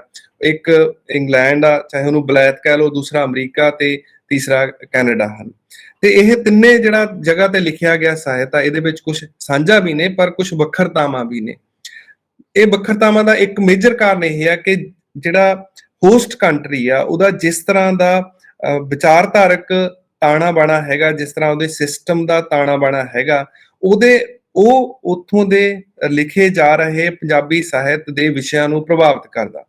ਮਿਸਾਲ ਦੇ ਤੌਰ ਤੇ ਜਿਹੜਾ ਯੂਕੇ ਆ, ਇੰਗਲੈਂਡ ਆ, ਉਹ ਉੱਥੋਂ ਦੀ ਜਿਹੜੀ ਗਾਲਬੀਅਤ ਆ, ਜਿਹੜੀ ਉੱਥੋਂ ਦਾ ਵਿਚਾਰਧਾਰਕ ਦਾਬਾ ਇਸ ਤਰ੍ਹਾਂ ਦਾ ਕਿ ਅਸੀਂ ਉੱਚੀ ਰੇਸ ਹਾਂ ਤੇ ਦੂਜੇ ਜਿਹੜੇ ਸਾਰੇ ਨੇ ਉਹ ਸਾਡੇ ਤੋਂ ਇਨਫੀਰੀਅਰ ਰੇਸ ਨੇ, ਤੇ ਉਹ ਨਾਲ ਨਹੀਂ ਰਲਾਉਂਦੇ ਉਹਨਾਂ ਨੂੰ ਤੇ ਆਪਣਾ ਵੱਖਰਾਪਣ ਸਿਰਜ ਕੇ ਰੱਖਦੇ। ਇਸ ਕਰਕੇ ਪ੍ਰਵਾਸੀ ਸਾਹਿਤ ਦੇ ਵਿੱਚ ਜੇ ਤੁਸੀਂ ਨਸਲੀ ਵਿਤਕਰਾ ਸਭ ਤੋਂ ਵੱਧ ਦੇਖਣਾ ਹੋਵੇ ਤਾਂ ਉਹ ਜਿਹੜਾ ਇੰਗਲੈਂਡ ਦੇ ਵਿੱਚ ਲਿਖਿਆ ਗਿਆ, ਉਹਦੇ ਵਿੱਚ ਨਸਲੀ ਵਿਤਕਰੇ ਦੀ ਸਭ ਤੋਂ ਵਧੇਰੇ ਪੇਸ਼ਕਾਰੀ, ਕਿਉਂਕਿ ਉੱਥੋਂ ਦੀ ਜਿਹੜਾ ਸਿਸਟਮ ਉਹ ਇਸ ਤਰ੍ਹਾਂ ਦੇ ਲਿਟਰੇਚਰ ਦੇ ਵਿੱਚ ਵਿਸ਼ੇ ਲੈਣ ਨੂੰ ਮਜਬੂਰ ਕਰਦਾ। ਪਰ ਜੇ ਇਹਦੇ ਮੁਕਾਬਲੇ ਅਸੀਂ ਕੈਨੇਡਾ ਦਾ ਦੇਖਣਾ ਹੋਵੇ ਤਾਂ ਉੱਥੇ ਇੱਕ ਤਰ੍ਹਾਂ ਦਾ ਮਲਟੀ ਕਲਚਰਿਜ਼ਮ ਆ, ਬਹੁਤ ਸੱਭਿਆਚਾਰ ਆ, ਤਾਂ ਉੱਥੇ ਨਸਲੀ ਵਿਤਕਰੇ ਦੀ ਜਿਹੜੀ ਘੱਟ ਪੇਸ਼ਕਾਰੀ ਦੇਖੀ ਜਾ ਸਕਦੀ ਹੈ ਉੱਥੋਂ ਦੇ ਸਾਹਿਤ ਦੇ ਵਿੱਚ। ਇਹਦੇ ਮੁਕਾਬਲੇ ਜੇ ਅਸੀਂ ਜਾਨੀ ਬਲੈਤ ਤੇ ਕੈਨੇਡਾ ਦੇ ਮੁਕਾਬਲੇ ਜੇ ਅਸੀਂ ਅਮਰੀਕਾ ਨੂੰ ਦੇਖਦੇ ਹਾਂ ਤਾਂ ਅਮਰੀਕਾ ਦਾ ਆਈਡੀਓਲੋਜੀਕਲ ਖਾਸਾ ਇਹ ਹੈਗਾ, ਵਿਚਾਰਧਾਰਕ ਖਾਸਾ ਇਹ ਹੈ ਕਿ ਤੁਸੀਂ ਸਾਡੇ ਵਿੱਚ ਜਜ਼ਬ ਹੋ ਜਾਓ, ਆਪਣੀ ਪਛਾਣ ਨੂੰ ਗਵਾ ਕੇ USA ਦੀ ਜਿਹੜੀ ਪਛਾਣ ਆ ਉਹਦੇ ਅਨੁਸਾਰ ਢਲ ਜਾਓ। ਇਸ ਕਰਕੇ ਉੱਥੇ ਜਿਹੜੀ ਪੇਸ਼ਕਾਰੀ ਆ ਉਹ ਘੱਟ ਗਿਣਤੀਆਂ ਦੀ ਪਛਾਣ ਦੀ ਪੇਸ਼ਕਾਰੀ ਦੇ ਮਾਮਲੇ 'ਚ ਅਹਿਮ ਹੋ ਜਾਂਦੀ ਹੈ ਕਿ ਤੁਸੀਂ ਆਪਣੀ ਪਛਾਣ ਨੂੰ ਐਜ਼ ਏ ਮਾਈਨੋਰਿਟੀ ਦੇਖਦੇ ਹੋ ਤੇ ਨਾ ਕੇਵਲ ਆਪਣੀ ਪਛਾਣ ਨੂੰ ਦੇਖਦੇ ਹੋ, ਸਗੋਂ ਜਿਹੜੀਆਂ ਹੋਰ ਘੱਟ ਗਿਣਤੀ ਪਛਾਣਾਂ ਨੇ ਤੁਸੀਂ ਉਹਨਾਂ ਨਾਲ ਸੰਪਰਕ ਦੇ ਵਿੱਚ ਰਹਿ ਕੇ ਉਹਨਾਂ ਬਾਰੇ ਗੱਲ ਵੀ ਕਰਨ ਦੀ ਕੋਸ਼ਿਸ਼ ਕਰਦੇ ਹੋ ਤੇ ਆਪਣੇ ਵਰਤ ਨੂੰ ਬਣਾਉਣ ਲਈ ਤੁਸੀਂ ਉੱਥੇ ਘਟ ਰਹੇ ਸੰਕਟਾਂ ਬਾਰੇ ਵੀ ਗੱਲ ਕਰਨ ਦੀ ਕੋਸ਼ਿਸ਼ ਕਰਦੇ ਹੋ, ਜਿਵੇਂ ਟਾਵਰਸ ਕਹਾਣੀਆਂ ਹਨਾ, ਜਾਂ ਉੱਥੋਂ ਦੇ ਜਿਹੜੇ ਕਾਲੇ ਲੋਕ ਨੇ ਉਹਨਾਂ ਤੇ ਕੀ ਬੀਤ ਰਹੀ ਆ ਉਹਨਾਂ ਬਾਰੇ ਗੱਲ ਕਰਨ ਦੀ ਕੋਸ਼ਿਸ਼ ਕਰਦੇ ਹੋ। ਤਾਂ ਇੱਥੋਂ ਇਹ ਵੀ ਨਜ਼ਰ ਆਉਂਦਾ ਕਿ ਇਸ ਪੇਸ਼ਕਾਰੀ ਨਾਲ ਜਿਹੜਾ ਪ੍ਰਵਾਸੀ ਪੰਜਾਬੀ ਸਾਹਿਤ ਆ ਉਹ ਆਪਣੇ ਸੀਮਤ ਘੇਰੇ ਤੋਂ ਬਾਹਰ ਜਾ ਕੇ ਇੱਕ ਦੌਰ ਦੇ ਵਿੱਚ ਆ ਕੇ ਇਹ ਕੋਸ਼ਿਸ਼ ਕਰਨ ਲੱਗਦਾ, ਉਹ ਬਲੈਤ ਦੇ ਸਾਹਿਤ ਵਿੱਚ ਵੀ ਕੋਸ਼ਿਸ਼ ਹੋਣ ਲੱਗਦੀ ਆ ਕਿ ਤੁਸੀਂ ਬਾਕੀ ਭਾਈਚਾਰਿਆਂ ਨਾਲ ਵੀ ਸੁਮੇਲ ਕਰਕੇ ਜਿਹੜੀ ਜ਼ਿੰਦਗੀ ਦੇ ਸਦੀਵੀ ਮਸਲੇ ਨੇ ਜਾਂ ਦਾਅਵੇਦਾਰੀ ਦੇ ਜਾਂ ਅਧੀਨਤਾ ਦੇ ਸਦੀਵੀ ਮਸਲੇ ਨੇ ਤੁਸੀਂ ਉਹਨਾਂ ਨੂੰ ਮੁਖਾਤਬ ਹੋ ਸਕੋ। ਇੱਕ ਦੌਰ ਦੇ ਵਿੱਚ ਆ ਕੇ ਵਿਸ਼ਿਆਂ ਦੇ ਵਿੱਚ ਇਸ ਪੱਖੋਂ ਚੇਂਜ ਆਉਣੀ, ਤਬਦੀਲੀ ਆਉਣੀ ਸ਼ੁਰੂ ਹੋ ਜਾਂਦੀ ਹੈ। ਇੱਕ ਹੋਰ ਮਸਲਾ ਜਦੋਂ ਮੈਂ ਪ੍ਰਵਾਸੀ ਪੰਜਾਬੀ ਸਾਹਿਤ ਦੇ ਵਿਸ਼ਿਆਂ ਬਾਬਤ ਦੇਖਦਾ ਤਾਂ ਮੇਰੇ ਸਾਹਮਣੇ ਉੱਭਰ ਕੇ ਆਉਂਦਾ ਉਹ ਹੈਗਾ ਇਹਦੇ ਪਾਠਕ ਵਰਗ ਨਾਲ, ਕਿ ਹਰ ਜਿਹੜੀ ਆਰਟ ਦੀ ਫਾਰਮ ਆ, ਆਰਟ ਕੋਈ ਟੈਕਸਟ ਆ, ਕੋਈ ਵੀ ਪਾਠ ਆ, ਉਹ ਲਾਜ਼ਮੀ ਤੌਰ ਤੇ ਕਿਸੇ ਨਾ ਕਿਸੇ ਪਾਠਕ ਨੂੰ ਸੰਬੋਧਿਤ ਹੁੰਦਾ। ਉਹ ਕਈ ਵਾਰ ਜਿਹੜਾ ਪਾਠਕ ਆ ਉਹ ਲੇਖਕ ਦੇ ਮਨ ਦੇ ਵਿੱਚ ਚੇਤਨ ਰੂਪ ਦੇ ਵਿੱਚ ਵੀ ਹੋ ਸਕਦਾ ਤੇ ਉਹ ਅਚੇਤਨ ਰੂਪ ਦੇ ਵਿੱਚ ਵੀ ਹੋ ਸਕਦਾ। ਲਾਜ਼ਮੀ ਤੌਰ ਤੇ ਉਹ ਪਾਠ ਕਿਸੇ ਨਾ ਕਿਸੇ ਨੂੰ ਸੰਬੋਧਿਤ ਹੁੰਦਾ। ਤੇ ਜਦੋਂ ਅਸੀਂ ਪ੍ਰਵਾਸੀ ਪੰਜਾਬੀ ਸਾਹਿਤ ਬਾਰੇ ਦੇਖਦੇ ਹਾਂ ਤਾਂ ਸਾਨੂੰ ਪਤਾ ਲੱਗ ਜਾਂਦਾ ਸਹਿਜੇ ਹੀ ਕਿ ਇਹ ਜਿਹੜਾ ਸਾਹਿਤ ਆ ਉਹ ਜ਼ਿਆਦਾਤਰ ਪੰਜਾਬੀ ਜਾਣਨ ਵਾਲੇ ਲੋਕਾਂ ਨੂੰ ਜਿਹੜੇ ਇੱਧਰ ਵੱਸਦੇ ਆ ਉਹਨਾਂ ਲਈ ਲਿਖਿਆ ਗਿਆ, ਉਹਨਾਂ ਨੂੰ ਮੁਖਾਤਬ ਆ, ਉਹਨਾਂ ਦੇ ਨਾਲ ਡਾਇਲੋਗ ਕਰ ਰਿਹਾ। ਉੱਥੇ ਦੇ ਲੋਕਾਂ ਨਾਲ ਬਹੁਤ ਘੱਟ ਡਾਇਲੋਗ ਮੰਨਿਆ ਜਾ ਸਕਦਾ ਇਹਦੀ ਭਾਸ਼ਾ ਤੇ ਪੇਸ਼ਕਾਰੀ ਦੇ ਪੱਖ ਤੋਂ। ਤਾਂ ਇਸ ਦੇ ਪੱਖ ਤੋਂ ਇਹ ਮਸਲਾ ਖੜਾ ਹੋ ਜਾਂਦਾ ਕਿ ਜਦੋਂ ਪ੍ਰਵਾਸੀ ਪੰਜਾਬੀ ਸਾਹਿਤ ਦੇ ਵਿੱਚ ਹੋਰ ਨਸਲਾਂ ਦੇ ਲੋਕ ਪੇਸ਼ ਹੁੰਦੇ ਨੇ, ਅਸੀਂ ਕਰਨਾ ਤਾਂ ਸ਼ੁਰੂ ਕਰਤਾ ਪਰ ਸਵਾਲ ਖੜਾ ਹੋ ਗਿਆ ਕਿ ਜਦੋਂ ਅਸੀਂ ਵਿਸ਼ੇ ਦੇ ਵਿੱਚ ਉੱਥੋਂ ਦੇ ਗੋਰਿਆਂ ਨੂੰ, ਗੋਰੀਆਂ ਨੂੰ, ਕਾਲੇ ਲੋਕਾਂ ਨੂੰ ਲੈਨੇ ਆ ਤਾਂ ਸਾਡੀ ਪੇਸ਼ਕਾਰੀ ਕਿਸ ਤਰ੍ਹਾਂ ਦੀ ਹੈ। ਮੰਨ ਲਓ ਕਿ ਜੇ ਉਹ ਪੇਸ਼ਕਾਰੀ, ਮੰਨ ਲਓ ਕਿ ਇਹ ਨਾਵਲ ਅੰਗਰੇਜ਼ੀ ਦੇ ਵਿੱਚ ਹੋਣ ਜਾਂ ਕਹਾਣੀ ਅੰਗਰੇਜ਼ੀ ਦੇ ਵਿੱਚ ਉੱਥੋਂ ਦੇ ਲੋਕਾਂ ਨੂੰ ਸੰਬੋਧਿਤ ਹੋਵੇ ਤਾਂ ਸ਼ਾਇਦ ਪੇਸ਼ਕਾਰੀ ਹੋਰ ਤਰ੍ਹਾਂ ਦੀ ਹੋਊਗੀ। ਜਦੋਂ ਇਹ ਸਾਨੂੰ ਮੁਖਾਤਬ ਹੁੰਦੇ ਆ ਤਾਂ ਉਸ ਪੇਸ਼ਕਾਰੀ ਦੀ ਜਿਹੜੀ ਮੈਨੂੰ ਥੋੜੀ ਜਿਹੀ ਸੀਮਾ ਨਜ਼ਰ ਆਉਂਦੀ ਹੈ ਕਿ ਉਹ ਜਿਹੜੇ ਸਾਡੇ ਮਨ 'ਚ ਸਟੀਰੀਓਟਾਈਪਸ ਨੇ ਕਿ ਗੋਰੇ ਇਸ ਤਰ੍ਹਾਂ ਦੇ ਹੁੰਦੇ ਆ, ਗੋਰੀਆਂ ਇਸ ਤਰ੍ਹਾਂ ਦੀਆਂ ਹੁੰਦੀਆਂ ਨੇ, ਉਹਨਾਂ ਸਟੀਰੀਓਟਾਈਪਸ ਨੂੰ ਜ਼ਿਆਦਾ ਕੇਟਰ ਕਰਦੇ ਆ ਕਿ ਉਹਨਾਂ ਦੀ ਸ਼ਖਸੀਅਤ ਦੀਆਂ ਜਿਹੜੀਆਂ ਵੰਨ-ਸੁਵੰਨਤਾਵਾਂ ਨੇ ਜਾਂ ਜਿਹੜੀਆਂ ਜਟਲਤਾਵਾਂ ਨੇ, ਜਿਹੜੇ ਉੱਥੋਂ ਦੇ ਲੋਕ ਨੇ, ਉਹ ਇਸ ਸਾਹਿਤ ਦੇ ਵਿੱਚ ਪੇਸ਼ ਹੋਣ ਤੋਂ ਉੱਕ ਜਾਂਦੀਆਂ ਨੇ ਜਾਂ ਬਹੁਤ ਘੱਟ ਪੇਸ਼ ਹੁੰਦੀਆਂ ਨੇ ਤੇ ਜਿਹੜੇ ਉਹਨਾਂ ਦੇ ਸਟੀਰੀਓਟਿਪੀਕਲ ਰੂਪ ਨੇ ਉਹ ਜ਼ਿਆਦਾ ਪੇਸ਼ ਹੁੰਦੇ ਨੇ। ਤਾਂ ਇਸ ਤਰੀਕੇ ਨਾਲ ਇਹ ਗੱਲ ਕਿ ਇਸ ਸਾਹਿਤ ਨੇ ਇੱਧਰਲੇ ਪੰਜਾਬੀ ਪਾਠਕ ਨੂੰ ਸੰਬੋਧਿਤ ਹੋਣਾ, ਨਾ ਕੇਵਲ ਇੱਧਰਲੇ ਪੰਜਾਬੀ ਪਾਠਕ ਨੂੰ ਸੰਬੋਧਿਤ ਹੋਣਾ ਸਗੋਂ ਇੱਧਰਲੇ ਪੰਜਾਬੀ ਆਲੋਚਕ ਦੇ ਨਜ਼ਰਾਂ ਦੇ ਵਿੱਚ ਪ੍ਰਵਾਨ ਚੜ੍ਹਨ ਦੀ ਵੀ ਕੋਈ ਕੋਸ਼ਿਸ਼ ਨਜ਼ਰ ਆ ਸਕਦੀ ਹੈ। ਤਾਂ ਉਹਦੇ ਨਾਲ ਜਿਹੜੇ ਇਹਦੇ ਵਿਸ਼ੇ ਨੇ ਉਹ ਪ੍ਰਭਾਵਿਤ ਹੁੰਦੇ ਨੇ ਤੇ ਕਿਤੇ ਇਸ ਗੱਲੋਂ ਪੱਖੋਂ ਵੀ ਕਿ ਤੁਸੀਂ ਇੱਧਰਲੇ ਪੰਜਾਬੀ ਪਾਠਕ ਨੂੰ ਰੌਚਕਤਾ ਦੇਣੀ ਆ ਤਾਂ ਕਈ ਵਾਰ ਉਹ ਗੋਰੀਆਂ ਦੀ ਪੇਸ਼ਕਾਰੀ ਇਸ ਤਰ੍ਹਾਂ ਦੀ ਹੁੰਦੀ ਆ ਜਿਹੜੀ ਸ਼ਾਇਦ ਅਸਲ ਤੋਂ ਦੂਰ ਕਹੀ ਜਾ ਸਕਦੀ ਆ। ਅਗਲਾ ਨੁਕਤਾ ਇਹ ਕਿ ਜਿਹੜਾ ਵਿਸ਼ੇ ਨੂੰ ਪ੍ਰਭਾਵਿਤ ਕਰਨ ਵਾਲਾ ਹੈ ਤੇ ਫਾਰਮ ਨੂੰ ਪ੍ਰਭਾਵਿਤ ਕਰਨ ਵਾਲਾ ਵੀ ਹੈ ਕਿ ਜਿਹੜਾ ਪ੍ਰਵਾਸੀ ਪੰਜਾਬੀ ਸਾਹਿਤ ਲਿਖਿਆ ਗਿਆ ਉਹ ਫਸਟ ਜਨਰੇਸ਼ਨ ਦਾ ਜਿਹੜਾ ਸਾਹਿਤ ਆ, ਪਹਿਲੀ ਪੀੜ੍ਹੀ ਦਾ ਸਾਹਿਤ ਆ ਕਿ ਜਿਹੜੇ ਲੋਕ, ਪਹਿਲੀ ਪੀੜ੍ਹੀ ਤੋਂ ਮੇਰਾ ਭਾਵ ਆ ਕਿ ਜਿਹੜੇ ਲੋਕ ਇੱਥੋਂ ਜੀਵਨ ਦੀਆਂ ਕਦਰਾਂ ਕੀਮਤਾਂ ਲੈ ਕੇ ਗਏ, ਇਹ ਉਹਨਾਂ ਦਾ ਸਾਹਿਤ ਆ। ਤਾਂ ਇਸ ਕਾਰਨ ਇੱਕ ਵਾਰ ਇਹ ਕਿਹਾ ਗਿਆ ਸੀ ਕਿ ਕੀ ਉਹਨਾਂ ਦੀਆਂ ਨਜ਼ਰਾਂ 'ਚ ਟਾਈਮ ਫਰੇਜ਼ ਹੋ ਗਿਆ ਕਿ ਹਿੰਦੁਸਤਾਨ ਤਾਂ ਬਦਲ ਗਿਆ, ਪੰਜਾਬ ਤਾਂ ਬਦਲ ਗਿਆ, ਪਰ ਜਦੋਂ ਉਹ ਜੀਵਨ ਨੂੰ ਪੇਸ਼ ਕਰ ਰਹੇ ਨੇ ਤਾਂ ਉਹ ਇੱਕ ਖਾਸ ਸਮੇਂ ਤੇ ਰੁਕ ਜਾਂਦੇ ਨੇ। ਮੇਰਾ ਖਿਆਲ ਇਹ ਜਿਹੜੀ ਧਾਰਨਾ ਇੱਕ ਪਹਿਲਾਂ ਤਾਂ ਕਿਸੇ ਸਮੇਂ ਦੇ ਵਿੱਚ ਸੱਚ ਹੈਗੀ ਸੀ, ਹੁਣ ਬਿਲਕੁਲ ਨਹੀਂ ਹੈਗੀ।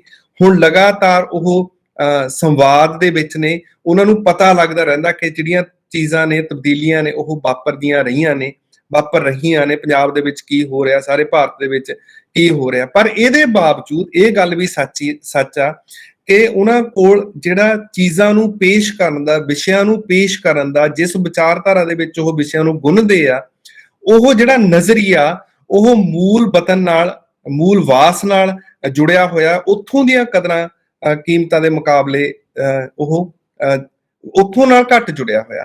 ਇਹਦੀ ਮਿਸਾਲ ਮੈਂ ਦਿੰਦਾ ਕਿ ਜਦੋਂ ਸਾਡੇ ਪੰਜਾਬੀ ਨਾਵਲ ਦੇ ਵਿੱਚ ਉੱਥੋਂ ਜੰਮੀ ਪਲੀ ਪੀੜ੍ਹੀ ਦੀ ਪੇਸ਼ਕਾਰੀ ਹੋਣੀ ਸ਼ੁਰੂ ਹੋਈ, ਜਿਵੇਂ ਕੰਜਕਾਂ ਨਾਵਲ ਲੈ ਲਓ ਹਨਾ, ਜਾਂ ਪੈੜਾਂ ਦੇ ਆਰ ਪਾਰ ਦਰਸ਼ਨ ਧੀਰ ਹੋਰਾਂ ਦਾ ਨਾਵਲ ਲਿਆ ਜਾ ਸਕਦਾ।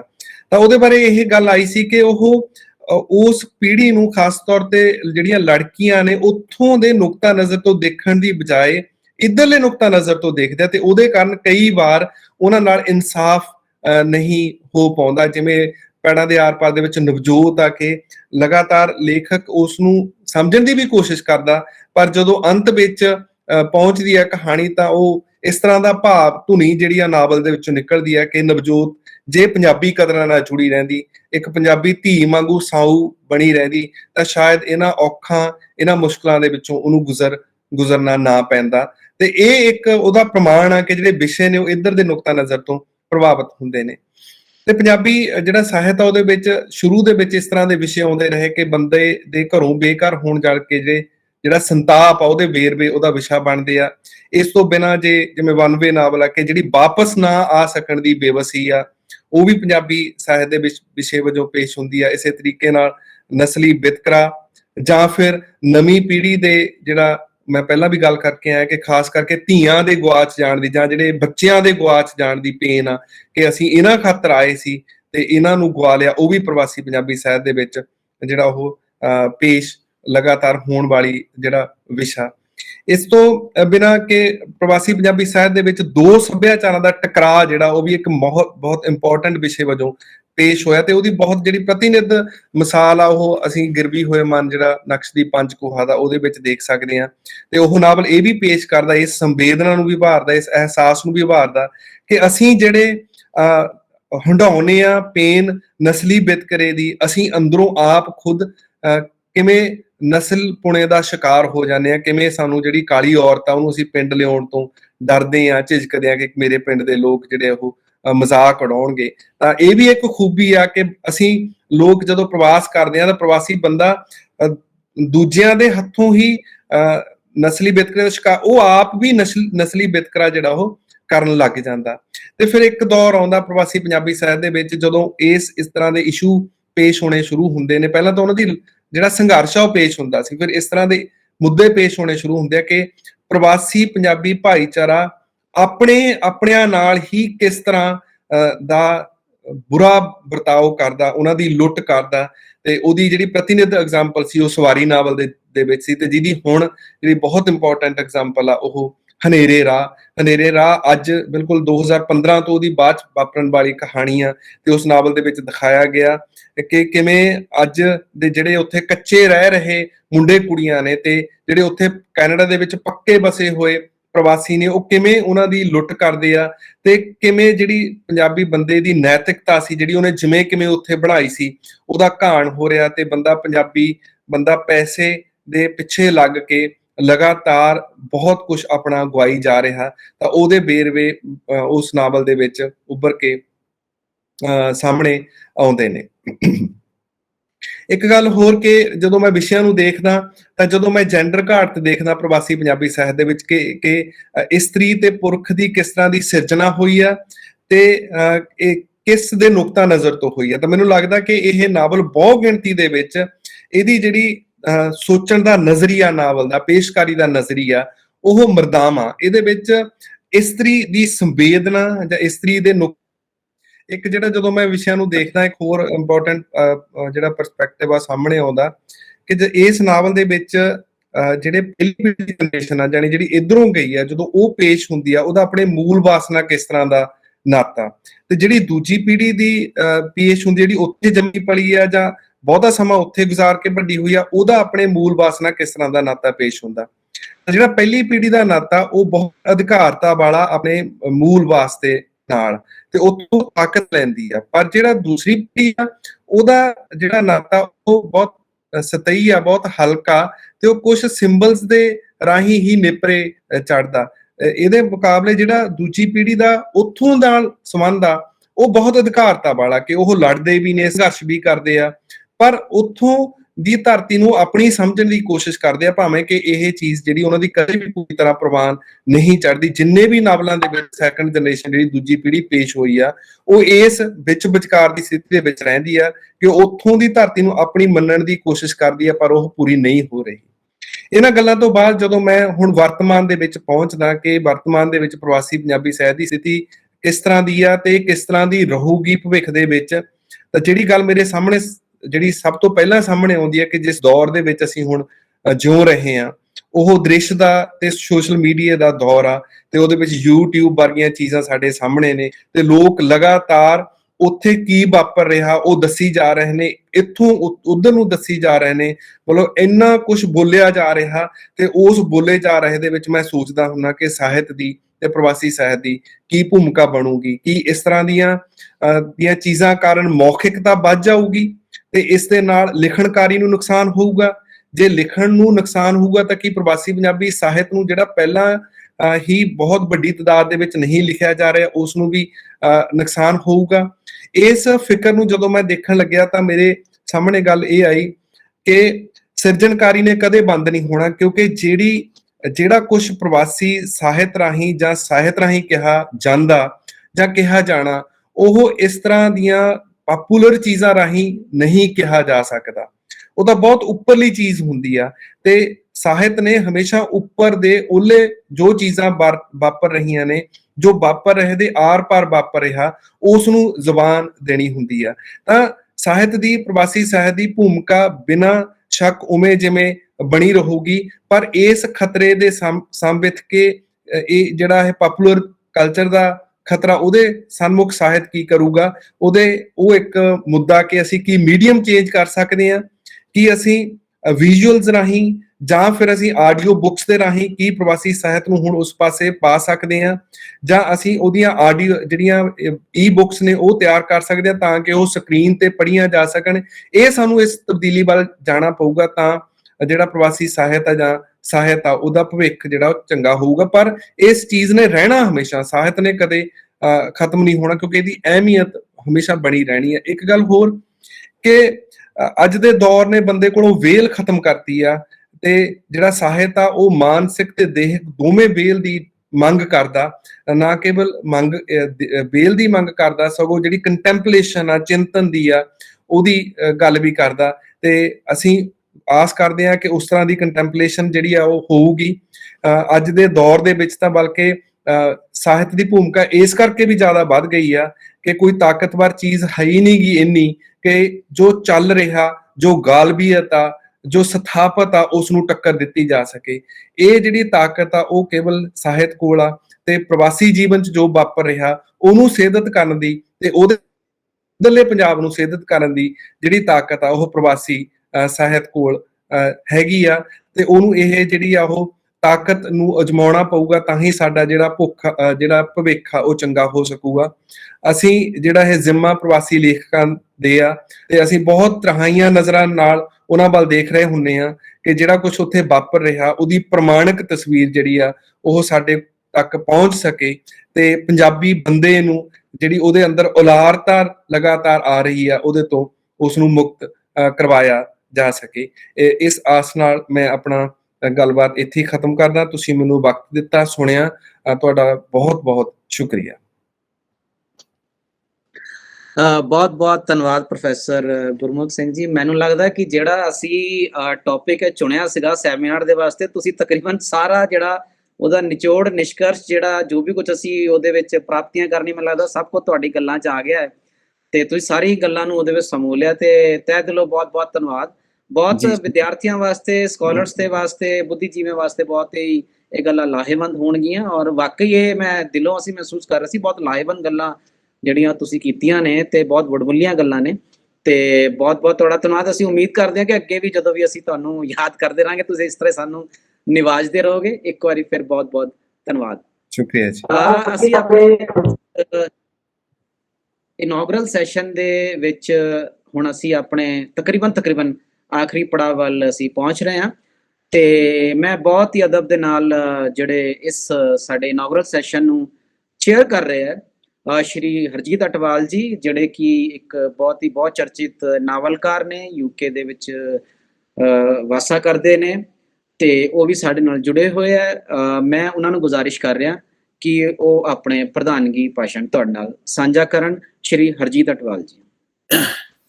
ਬਹੁਤ ਵਧੀਆ ਡਾਕਟਰ ਗੁਰਮੁਖ ਸਿੰਘ ਉਹਨਾਂ ਨੇ ਜਿਹੜੀਆਂ ਗੱਲਾਂ ਕੀਤੀਆਂ, ਬਹੁਤ ਵਧੀਆ ਗੱਲਾਂ ਕੀਤੀਆਂ ਉਹਨਾਂ ਨੇ। ਉਹ ਬੜਾ ਲਫ਼ਜ਼ ਨੂੰ ਫੜੀ ਉਹਨਾਂ ਨੇ ਸਾਰੇ ਪ੍ਰਵਾਸੀ ਸਾਹਿਤ ਦੇ। ਵੈਸੇ ਮੈਂ ਆਪਣੇ ਤੌਰ ਤੇ ਥੋੜਾ ਜਿਹਾ ਰਿਲੈਕਟੈਂਟ ਹਾਂ ਵੀ ਪ੍ਰਵਾਸੀ ਸਾਹਿਤ ਜਦੋਂ ਕਿਹਾ ਜਾਂਦਾ ਸੀ ਸ਼ੁਰੂ 'ਚ, ਤੇ ਹੁਣ ਤੇ ਚਲੋ ਪ੍ਰਵਾਸੀ ਸਾਹਿਤ ਨੂੰ ਥੋੜਾ ਜ਼ਿਆਦਾ ਵਾਈਡਲੀ ਪੜ੍ਹਿਆ ਜਾ ਰਿਹਾ, ਜਾਂ ਉਹਦੀ ਮੁਤਾਲਿਆ ਕੀਤਾ ਜਾ ਰਿਹਾ, ਉਹਦੀ ਕ੍ਰਿਟਿਸਿਜ਼ਮ ਹੋ ਰਿਹਾ। ਪਰ ਪਹਿਲਾਂ ਇਹਨੂੰ ਥੋੜਾ ਜਿਹਾ ਇੱਕ ਹਲਕਾ ਜਿਹਾ ਸਬਜੈਕਟ ਮੰਨਿਆ ਜਾਂਦਾ ਸੀ, ਜਾਂ ਉਸ ਵੇਲੇ ਦੇ ਕੁਝ ਹਾਲਾਤ ਇਹੋ ਜਿਹੇ ਸੀਗੇ। ਮੈਂ ਜਦੋਂ ਜਿਹੜਾ ਪ੍ਰਵਾਸੀ ਸਾਹਿਤ ਸੀ, ਜਦੋਂ ਪਹਿਲਾ ਲਫ਼ਜ਼ ਸੀ, ਜਦੋਂ ਮੈਂ ਸਮਝਦਾ ਸੀ ਕਿ ਅਸੀਂ ਪ੍ਰਵਾਸੀ ਨਹੀਂ ਹੈ, ਪ੍ਰਵਾਸੀ ਉਹ ਹੈ ਜਿਹੜੇ ਨੇ ਮੁੜ ਕੇ ਆਉਣਾ, ਥੋੜੇ ਚਿਰ ਲਈ ਗਏ ਆ, ਅਸੀਂ ਆ ਕੇ ਇੱਥੇ ਸੈਟਲ ਹੋ ਗਏ ਆ। ਜਿਹੜੀ ਪਹਿਲੀ ਪੀੜ੍ਹੀ ਸੀ, ਜਿਹੜੀ ਮੇਰੇ ਤੋਂ ਮੈਂ ਦੂਜੀ ਪੀੜ੍ਹੀ 'ਚ ਆਉਣਾ, ਜਿਹੜੀ ਪਹਿਲੀ ਪੀੜ੍ਹੀ ਸੀ ਸਾਡੀ, ਉਹ ਇਸ ਲਈ ਆਈ ਸੀ ਕਿ ਅਸੀਂ ਮੁੜਨਾ, ਅਸੀਂ ਮੁੜਿਆ 5 ਸਾਲ ਲਾਉਣੇ, 1 ਲੱਖ ਰੁਪਈਆ ਲੈਣਾ। ਉਸ ਵੇਲੇ 1 ਲੱਖ ਰੁਪਈਆ ਬਹੁਤ ਜ਼ਿਆਦਾ ਹੁੰਦਾ ਸੀ। ਅਸੀਂ ਮੁੜ ਕੇ ਆ ਜਾਣਾ, ਮੁੜ ਕੇ ਆ ਕੇ ਇੱਥੇ ਸੈਟਲ ਹੋ ਜਾਣਾ। ਉਹ ਜਿਹੜੇ ਟੀਚਰ ਜਾਂ ਜਿਹੜੇ ਨੌਕਰੀ ਪੇਸ਼ਾ ਬੰਦੇ ਸੀ ਉਹਨਾਂ ਲਈ ਉਹ ਆਉਂਦੇ ਸੀ। ਤੇ ਜਦੋਂ ਫਿਰ ਅਸੀਂ ਜਿਹੜੀ ਅਗਲੀ ਪੀੜ੍ਹੀ ਆਈ ਉਹ ਰਹਿਣ ਆਈ ਸੀ, ਜਾਂ ਅਸੀਂ ਘੱਟੋ ਘੱਟ ਮੈਂ ਸੋਚਦਾ ਸੀ ਕਿ ਮੈਂ ਨਹੀਂ ਜਾਣਾ ਇੱਥੇ। ਮੈਨੂੰ ਇੱਥੇ ਆਏ ਨੂੰ ਹੁਣ 44 ਸਾਲ ਹੋ ਗਏ, ਤੇ ਉਸ ਵੇਲੇ ਉਦੋਂ ਪਹਿਲੀ ਪੀੜ੍ਹੀ ਜਿਹੜੀ ਸੀ ਉਹ ਪ੍ਰਵਾਸੀ ਸੀ। ਜਦੋਂ ਅਸੀਂ ਆ ਕੇ ਇੱਥੇ ਸੈਟਲ ਹੋ ਗਏ, ਬੱਚੇ ਹੋ ਗਏ, ਘਰ ਲੈ ਲਏ, ਬੱਚੇ ਅੱਗੇ ਪੜ੍ਹ ਗਏ, ਤੇ ਫਿਰ ਸਾਡਾ ਉਹ ਅਸੀਂ ਪ੍ਰਵਾਸੀ ਨੇ, ਅਸੀਂ ਡਾਇਸਪੋਰਾ ਵਿੱਚ ਆਉਂਦੇ। ਜਦੋਂ ਡਾਇਸਪੋਰਾ ਲਫ਼ਜ਼ ਆਇਆ ਸਕਰੀਨ ਤੇ, ਮੈਨੂੰ ਬੜੀ ਖੁਸ਼ੀ ਹੋਈ ਵੀ ਇਹ ਅਸਲ ਵਿੱਚ ਡਾਇਸਪੋਰਾ ਸਾਹਿਤ ਇਹਨੂੰ ਕਿਹਾ ਜਾ ਸਕਦਾ। ਅਸੀਂ ਡਾਇਸਪੋਰਾ ਸੀ, ਅਸੀਂ ਇੰਡੀਆ ਦਾ ਡਾਇਸਪੋਰਾ ਇੱਥੇ ਬੈਠੇ ਹਾਂ, ਤੇ ਅਸੀਂ ਡਾਇਸਪੋਰਾ ਨੂੰ ਹੋਰ ਫਰੋਲਣ ਦੀ ਲੋੜ ਆ। ਜਿਹੜਾ ਇਹਨਾਂ ਨੇ ਹੁਣ ਜਿਹੜੇ ਡਾਇਰੈਕਟਰ ਬਣੇ ਹੈਗੇ ਡਾਕਟਰ ਗੁਰਮੁਖ ਸਿੰਘ ਹੋਣੀ ਡਾਇਸਪੋਰਾ ਸੈਂਟਰ ਦੇ, ਮੈਨੂੰ ਉਹਦੀ ਬੜੀ ਖੁਸ਼ੀ ਹੋਈ, ਬੜੀ ਵਧੀਆ ਗੱਲ ਆ ਹੈ। ਤੇ ਪਰ ਤੁਸੀਂ ਕਿਉਂਕਿ ਪ੍ਰਵਾਸੀ ਟਰਮ ਇੱਕ ਐਸਟੈਬਲਿਸ਼ ਕਰ ਬੈਠੇ ਆ ਤੇ ਉਹਦੇ ਉੱਤੇ ਚੱਲ ਰਹੇ, ਠੀਕ ਆ, ਚਲੋ ਉਹ ਵੀ ਇੱਕ ਆਪਣਾ ਸਿਸਟਮ ਹੈਗਾ। ਪਰ ਮੈਂ ਜਿਹੜਾ ਬਾਹਰ ਲਿਖਿਆ ਜਾ ਰਿਹਾ ਉਹ ਡਾਇਸਪੋਰਾ ਦਾ ਲਿਟਰੇਚਰ ਹੈ, ਇਹ ਉਹ ਡਾਇਸਪੋਰਾ ਉਹ ਹੈ ਜਿਹਨਾਂ ਵਾਪਸ ਨਹੀਂ ਮੁੜਨਾ। ਤੇ ਅਸੀਂ ਡਾਇਸਪੋਰਾ ਦਾ ਹੋਮਲੈਂਡ ਨਾਲ ਜਿਹੜਾ ਵਾਹ ਆ, ਉਹੀ ਵਾਹ ਸਾਡਾ ਹੈ ਇਸ ਵੇਲੇ। ਤੇ ਜਿਹੜਾ ਸਾਡਾ ਪਹਿਲਾ ਸਾਹਿਤ ਜਿਹੜਾ ਪਹਿਲਾਂ ਇੱਥੇ ਲਿਖਿਆ ਗਿਆ ਲਿਟਰੇਚਰ, ਜਿਹੜਾ ਇੰਗਲੈਂਡ ਦੇ ਵਿੱਚ ਜਾਂ ਦੂਸਰੇ ਮੁਲਕਾਂ ਵਿੱਚ ਵੀ, ਉਹ ਪਹਿਲਾ ਪ੍ਰਵਾਸੀ ਲਿਟਰੇਚਰ ਤਾਂ ਹੋ ਸਕਦਾ। ਬਾਅਦ ਵਿੱਚ ਰਾਈਟਰ ਇਹ ਨਹੀਂ ਕਹਿੰਦਾ ਕਿ ਮੈਂ ਇੰਡੀਆ ਚਲ ਜਾਣਾ, ਉਹ ਇੱਥੇ ਸੈਟਲ ਹੋ ਗਿਆ, ਉਹਨੇ ਬੱਚੇ ਇੱਥੇ ਵਿਆਹੇ, ਉੱਥੇ ਜਿਹੜੇ ਬੱਚਿਆਂ ਦਾ ਮੁਲਕ ਸਾਡਿਆਂ ਦਾ ਇਹ ਆ। ਜੇ ਉਹ ਬੇਸ਼ੱਕ ਉਹ ਜਿਹੜਾ ਹੋਸਟ ਕਲਚਰ ਆ ਉਹਨਾਂ ਨੂੰ ਕਿਵੇਂ ਲੈਂਦਾ, ਉਹ ਇੱਕ ਵੱਖਰੀ ਗੱਲ ਆ, ਪਰ ਉਹ ਬੱਚਿਆਂ ਦਾ ਮੁਲਕ ਇਹ ਆ, ਬੱਚੇ ਬ੍ਰਿਟਿਸ਼ ਆ, ਬੱਚੇ ਬ੍ਰਿਟਿਸ਼ ਤਰੀਕੇ ਨਾਲ ਸੋਚਦੇ ਆ, ਤੇ ਉਸੇ ਤਰੀਕੇ ਨਾਲ ਉਹ ਵਰਕ ਕਰਦੇ ਆ। ਤੇ ਇਸ ਤਰੀਕੇ ਨਾਲ ਮੈਂ ਸਮਝਦਾ ਕਿ ਅਸੀਂ ਡਾਇਸਪੋਰਾ ਹੈਗੇ ਆ। ਤੇ ਜਿਹੜਾ ਜਿਹੜੀ ਸਾਡੀ ਇੰਡੀਅਨ ਗਵਰਨਮੈਂਟ ਦਾ ਮੁਸ਼ਕਲ ਇਹ ਪਹਿਲਾਂ ਆਈ ਕਿ ਉਹਨਾਂ ਨੇ ਡਾਇਸਪੋਰਾ ਨੂੰ ਰਿਕਗਨਾਈਜ਼ ਨਹੀਂ ਕਰ ਸਕੇ ਪ੍ਰੋਪਰ ਤਰੀਕੇ ਨਾਲ, ਡਾਇਸਪੋਰਾ ਦੀ ਇੰਪੋਰਟੈਂਸ ਨੂੰ ਨਹੀਂ ਸਮਝ ਸਕੇ। ਡਾਇਸਪੋਰਾ ਜਿਹੜਾ ਹੁੰਦਾ, ਇਹਨੇ ਆਪਣੀ ਜਿਹੜੇ ਨਵੇਂ ਮੁਲਕ ਵਿੱਚ ਜਾ ਕੇ ਉੱਥੇ ਆਪਣੀ ਹੋਂਦ ਵੀ ਬਣਾ ਰੱਖਣੀ ਹੁੰਦੀ ਆ, ਇਹਨੇ ਆਪਣੇ ਪੇਰੈਂਟ ਮੁਲਕ ਨੂੰ ਵੀ ਉਹਨਾਂ ਵੀ ਜੁੜੇ ਰਹਿਣਾ ਹੁੰਦਾ। ਜਿਹੜਾ ਇੱਥੋਂ ਇੰਗਲੈਂਡ ਤੋਂ ਜਿਹੜੇ ਲੋਕ ਉੱਠ ਕੇ ਗਏ ਆ, ਜਿਹੜੇ ਜਾ ਕੇ ਬਸੇ, ਜਿਹਨਾਂ ਨੇ ਆਸਟ੍ਰੇਲੀਆ ਵਸਾਇਆ, ਜਿਹਨਾਂ ਨੇ ਕੈਨੇਡਾ ਵਸਾਇਆ, ਜਿਹੜੇ ਆਇਰਲੈਂਡ ਤੋਂ ਜਾ ਕੇ ਜਿਹਨਾਂ ਨੇ ਅਮਰੀਕਾ ਵਸਾਇਆ ਤੇ ਨਿਊਜ਼ੀਲੈਂਡ ਵਸਾਇਆ, ਇੱਥੋਂ ਜਾ ਕੇ ਲੋਕਾਂ ਨੇ, ਉਹ ਇੰਗਲੈਂਡ ਦੇ ਨਾਲ ਜੁੜੇ ਹੋਏ ਆ, ਆਪਾਂ ਆਪਣੇ ਪੇਰੈਂਟ ਮੁਲਕ ਨਾਲ ਜੁੜੇ ਹੋਏ ਆ। ਕੋਈ ਵੀ ਪ੍ਰੈਜ਼ੀਡੈਂਟ ਅਮਰੀਕਾ ਦਾ ਬਣਦਾ, ਉਹਨੂੰ ਆਇਰਲੈਂਡ ਆਉਣਾ ਪੈਂਦਾ, ਕਿਉਂਕਿ ਉਹਦਾ ਡਾਇਸਪੋਰਾ ਉਹ ਆਇਰਿਸ਼ ਡਾਇਸਪੋਰਾ। ਇਸ ਤਰ੍ਹਾਂ ਜਦੋਂ ਵੀ ਇੰਗਲੈਂਡ ਦੇ ਉੱਤੇ ਕੋਈ ਭਾਰੀ ਬਣਦੀ ਹੈ, ਤੇ ਇਹਦੇ ਜਿਹੜੇ ਡਾਇਸਪੋਰਾ ਆਸਟ੍ਰੇਲੀਆ ਵਿੱਚ ਬੈਠਾ, ਨਿਊਜ਼ੀਲੈਂਡ ਵਿੱਚ ਬੈਠਾ, ਇਹਨਾਂ ਦੀ ਦੌੜ ਕੇ ਹੈਲਪ ਕਰਦਾ। ਹੁਣੇ ਤੁਸੀਂ ਇਹ ਦੇਖਿਆ ਕਿ ਜਿਹੜਾ ਪਾਕਿਸਤਾਨ ਦੇ ਨਾਲ ਕ੍ਰਿਕਟ ਖੇਡਣ ਤੋਂ ਇਨਕਾਰ ਕਰਤਾ, ਉਹ ਇਸ ਕਰਕੇ ਉਹ ਬ੍ਰਿਟਿਸ਼ ਡਾਇਸਪੋਰਾ ਸਾਰਾ, ਤੇ ਉਹਨਾਂ ਨੇ ਇੱਕ ਮੁਲਕ ਦੇ ਉਹਨਾਂ ਨੂੰ ਲੱਗਿਆ ਵੀ ਸਾਰੇ ਇਕੱਠੇ, ਉਹ 5i ਜਿਹੜੀ ਬਣਾਈ ਹੋਈ ਇਹਨਾਂ ਨੇ ਇਕੱਠੀ ਬਣਾਈ ਹੋਈ ਹੈ। ਇਸ ਤਰੀਕੇ ਨਾਲ ਮੈਂ ਜਿਹੜਾ ਸਾਹਿਤ ਦੀ ਵੀ ਗੱਲ ਆ ਵੀ ਇਹ ਡਾਇਸਪੋਰਾ ਸਾਹਿਤ ਆ, ਤੇ ਉਸ ਤਰੀਕੇ ਨਾਲ ਉਹਨੂੰ ਨਵੇਂ ਤਰੀਕੇ ਨਾਲ ਦੇਖਣ ਦੀ ਲੋੜ ਆ ਹੁਣ ਇਸ ਵੇਲੇ। ਜਿਹੜੀਆਂ ਗੱਲਾਂ ਜਦੋਂ ਮੈਂ ਸਮਝਦਾ, ਕੁਛ ਮੇਰੇ ਦੋਸਤ ਵੀ ਕ੍ਰਿਟਿਕ ਦੋਸਤ ਵੀ ਕਹਿੰਦੇ ਆ, ਜਿਹੜੇ ਨਾਵਲ ਮੇਰੇ ਪਹਿਲੇ 5 ਨਾਵਲ ਆਉਂਦੇ ਆ, ਉਹ ਕੋਸ਼ਿਸ਼ ਇਹ ਆ ਵੀ ਪ੍ਰਵਾਸੀ ਸਾਹਿਤ ਤੋਂ ਡਾਇਸਪੋਰਾ ਦੀ ਲਾਈਫ ਤੱਕ ਦੇ ਉਹ ਨਾਵਲ ਹੈਗੇ। ਜਿਵੇਂ ਪਹਿਲੇ ਜਿਹੜੇ ਉਸ ਵੇਲੇ ਮੇਰੇ ਕੱਲੇ ਜਿਹੜੇ ਉਸ ਵੇਲੇ ਸਾਰੇ ਨਾਵਲ ਲਿਖੇ ਗਏ, ਤੇ ਜਿਵੇਂ ਪਹਿਲਾ ਮੇਰਾ ਨਾਵਲ 92 ਆਉਂਦਾ ਇੱਥੇ ਦੀ ਲਾਈਫ ਨੂੰ, ਜਾਂ ਕੰਜਕਾ ਆਉਂਦਾ ਇੱਥੇ ਲਾਈਫ ਵਿੱਚ ਅਸੀਂ ਕਿਵੇਂ ਆ ਕੇ ਸੈਟਲ ਹੁੰਦੇ ਆ। ਉਸ ਤੋਂ ਬਾਅਦ ਜਿਹੜਾ ਮੇਰਾ ਬ੍ਰਿਟਿਸ਼ ਬੌਰਨ ਦੇਸੀ ਜਾਂ ਸਾਊਥ ਹਾਲ ਨਾਵਲ ਆਉਂਦਾ, ਸਾਊਥ ਹਾਲ ਵੀ ਉਹ ਉੱਥੇ ਕਿਵੇਂ ਅਸੀਂ ਇੱਕ ਮੁਲਕ ਨੂੰ, ਇੱਕ ਸ਼ਹਿਰ ਨੂੰ ਆਪਣਾ ਸ਼ਹਿਰ ਬਣਾ ਲੈਂਦੇ ਹਾਂ। ਐਵੇਂ ਜਿਹੜਾ ਬ੍ਰਿਟਿਸ਼ ਬੌਰਨ ਦੇਸੀ ਯੂਨੀਵਰਸਿਟੀ ਵਿੱਚ ਸਾਡੇ ਬੱਚੇ ਚਲੇ ਗਏ, ਸੈਟਲ ਹੋ ਗਏ ਇੱਥੇ, ਉਹਨਾਂ ਦੀ ਲਾਈਫ। ਇਸ ਤਰੀਕੇ ਨਾਲ ਜਿਹੜਾ ਉਹ ਹੁਣ ਜਿੰਨੇ ਵੀ ਨਾਵਲ ਉਸ ਤੋਂ ਬਾਅਦ ਜਿਹੜੇ ਵੀ ਬਾਹਰੋਂ ਵੀ ਉੱਥੋਂ ਦੂਜੇ ਪਾਸੇ ਵੀ ਨਾਵਲ ਆਏ ਆ, ਉਹਦੇ ਵਿੱਚ ਕਿਤੇ ਵਾਪਸ ਮੁੜਨ ਦੀ ਗੱਲ ਨਹੀਂ ਹੁੰਦੀ। ਉਹ ਵਾਪਸ ਉਸ ਤਰ੍ਹਾਂ ਤਾਂ ਜਾਣਗੇ ਜਿਵੇਂ ਤੁਸੀਂ ਆਪਣੇ ਮੁਲਕ ਨੂੰ ਘੁੰਮਣ ਜਾਂਦੇ ਹੋ, ਤੇ ਉਹਨਾਂ ਨੇ ਵਾਪਸ ਉਸ ਤਰ੍ਹਾਂ ਉਹ ਨਹੀਂ ਜਾਣਗੇ। ਇਸ ਤਰੀਕੇ ਨਾਲ ਮੈਨੂੰ ਇਹ ਗੱਲ ਵਧੀਆ ਲੱਗੀ ਜੇ ਡਾਇਸਪੋਰਾ ਸੈਂਟਰ ਬਣਿਆ। ਇਹ ਹੁਣ ਮੈਨੂੰ ਉਮੀਦ ਆ ਵੀ ਬਿਲਕੁਲ ਆਪਣੇ ਤਰੀਕੇ ਨਾਲ ਦੇਖਣਗੇ, ਤੇ ਮੈਨੂੰ ਉਹਦੇ ਵਿੱਚ ਥੋੜੀ ਤਸੱਲੀ ਹੈਗੀ ਹੈ। ਬਾਕੀ ਜਿਹੜਾ ਇਹਨਾਂ ਨੇ ਡਾਕਟਰ ਸਾਹਿਬ ਨੇ, ਗੁਰਮੁਖ ਸਿੰਘ ਉਹਨਾਂ ਨੇ ਵੀ ਗੱਲ ਕੀਤੀ ਹੈ ਕਿ ਅਸੀਂ ਸਾਨੂੰ ਜਿਹੜੇ ਬਾਹਰ ਬੰਦੇ ਲਿਖਦੇ ਆ, ਉਹਨਾਂ ਨੂੰ ਬਹੁਤ ਸਾਰੀਆਂ ਚੀਜ਼ਾਂ ਅਨਲਰਨ ਕਰਨ ਦੀ ਲੋੜ ਆ। ਅਨਲਰਨ ਅਸੀਂ ਉਸ ਵੇਲੇ ਕਰਦੇ ਹਾਂ ਜਦੋਂ ਨਵੀਂ ਚੀਜ਼ ਪੂਰੀ ਤਰ੍ਹਾਂ ਅਸੀਂ ਗ੍ਰੈਸਪ ਉਹਨੂੰ ਫੜ ਨਹੀਂ ਸਕਦੇ।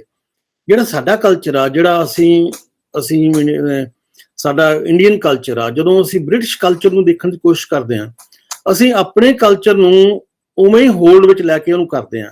ਮੈਂ ਤੁਹਾਨੂੰ ਐਗਜ਼ਾਮਪਲ ਦਿੰਦਾ ਕਿ ਕੁਝ ਦਿਨ ਪਹਿਲਾਂ ਸਾਡਾ ਇੱਕ ਇੱਕ ਸਾਡੇ ਕੋਈ ਅੰਗਰੇਜ਼ ਦੋਸਤ ਸੀ, ਯੰਗ ਮੁੰਡਾ ਸੀ, ਉਹਨੇ ਆਪਣੀ ਮਾਂ ਨੂੰ ਫੋਨ ਕਰਕੇ ਕਿਹਾ ਕਿ ਮੰਮੀ ਮੈਨੂੰ ਪਲੀਜ਼ ਪਲੀਜ਼ ਮਿਹਨਤ, ਮੇਰੀ ਮਿਹਨਤ ਵਾਲੀ ਗੱਲ ਹੈ ਜਾਂ ਰਿਕੁਐਸਟ ਯੂ ਕਿ ਮੈਨੂੰ ਨਾ ਮੇਰੇ ਖਾਣ ਦਾ ਮੈਨੂੰ ਤਿਆਰ ਕਰ ਦੇ ਸਮਾਨ। ਤੇ ਇੱਕ ਨਾਲ ਮੇਰੇ ਆਪਣਾ ਕੋਈ ਪੰਜਾਬੀ ਮੁੰਡਾ ਬੈਠਾ, ਕਹਿੰਦਾ ਕਿੰਨਾ ਗੰਦਾ ਕਲਚਰ ਆ ਇਹ ਸਾਰੇ ਮਾਂ ਨੂੰ ਮਿਹਨਤ ਕਰਨੀ ਪੈ ਰਹੀ ਹੈ ਮੇਰੇ ਲਈ ਖਾਣਾ ਤਿਆਰ ਕਰ ਦੇ, ਸਾਡੀ ਤਾਂ ਮਾਂ ਦਾ ਹੱਕ ਬਣਦਾ ਤੂੰ ਮੈਨੂੰ ਰੋਟੀ ਤਿਆਰ ਕਰਕੇ ਦੇ। ਇੱਥੇ ਕਲਚਰ ਨੂੰ ਸਮਝਣ ਦਾ ਹੀ ਫਰਕ ਪੈਂਦਾ ਹੈ। ਸਾਡਾ ਕਲਚਰ ਜਿਹੜਾ ਅਸੀਂ ਉਹ ਮਾਂ ਤੇ ਹੱਕ ਰੱਖਦੇ ਹਾਂ, ਮਾਂ ਡਿਊਟੀ ਸਮਝਦੇ ਆਪਣੇ ਬੱਚੇ ਨੂੰ ਰੋਟੀ ਦੇਣੀ।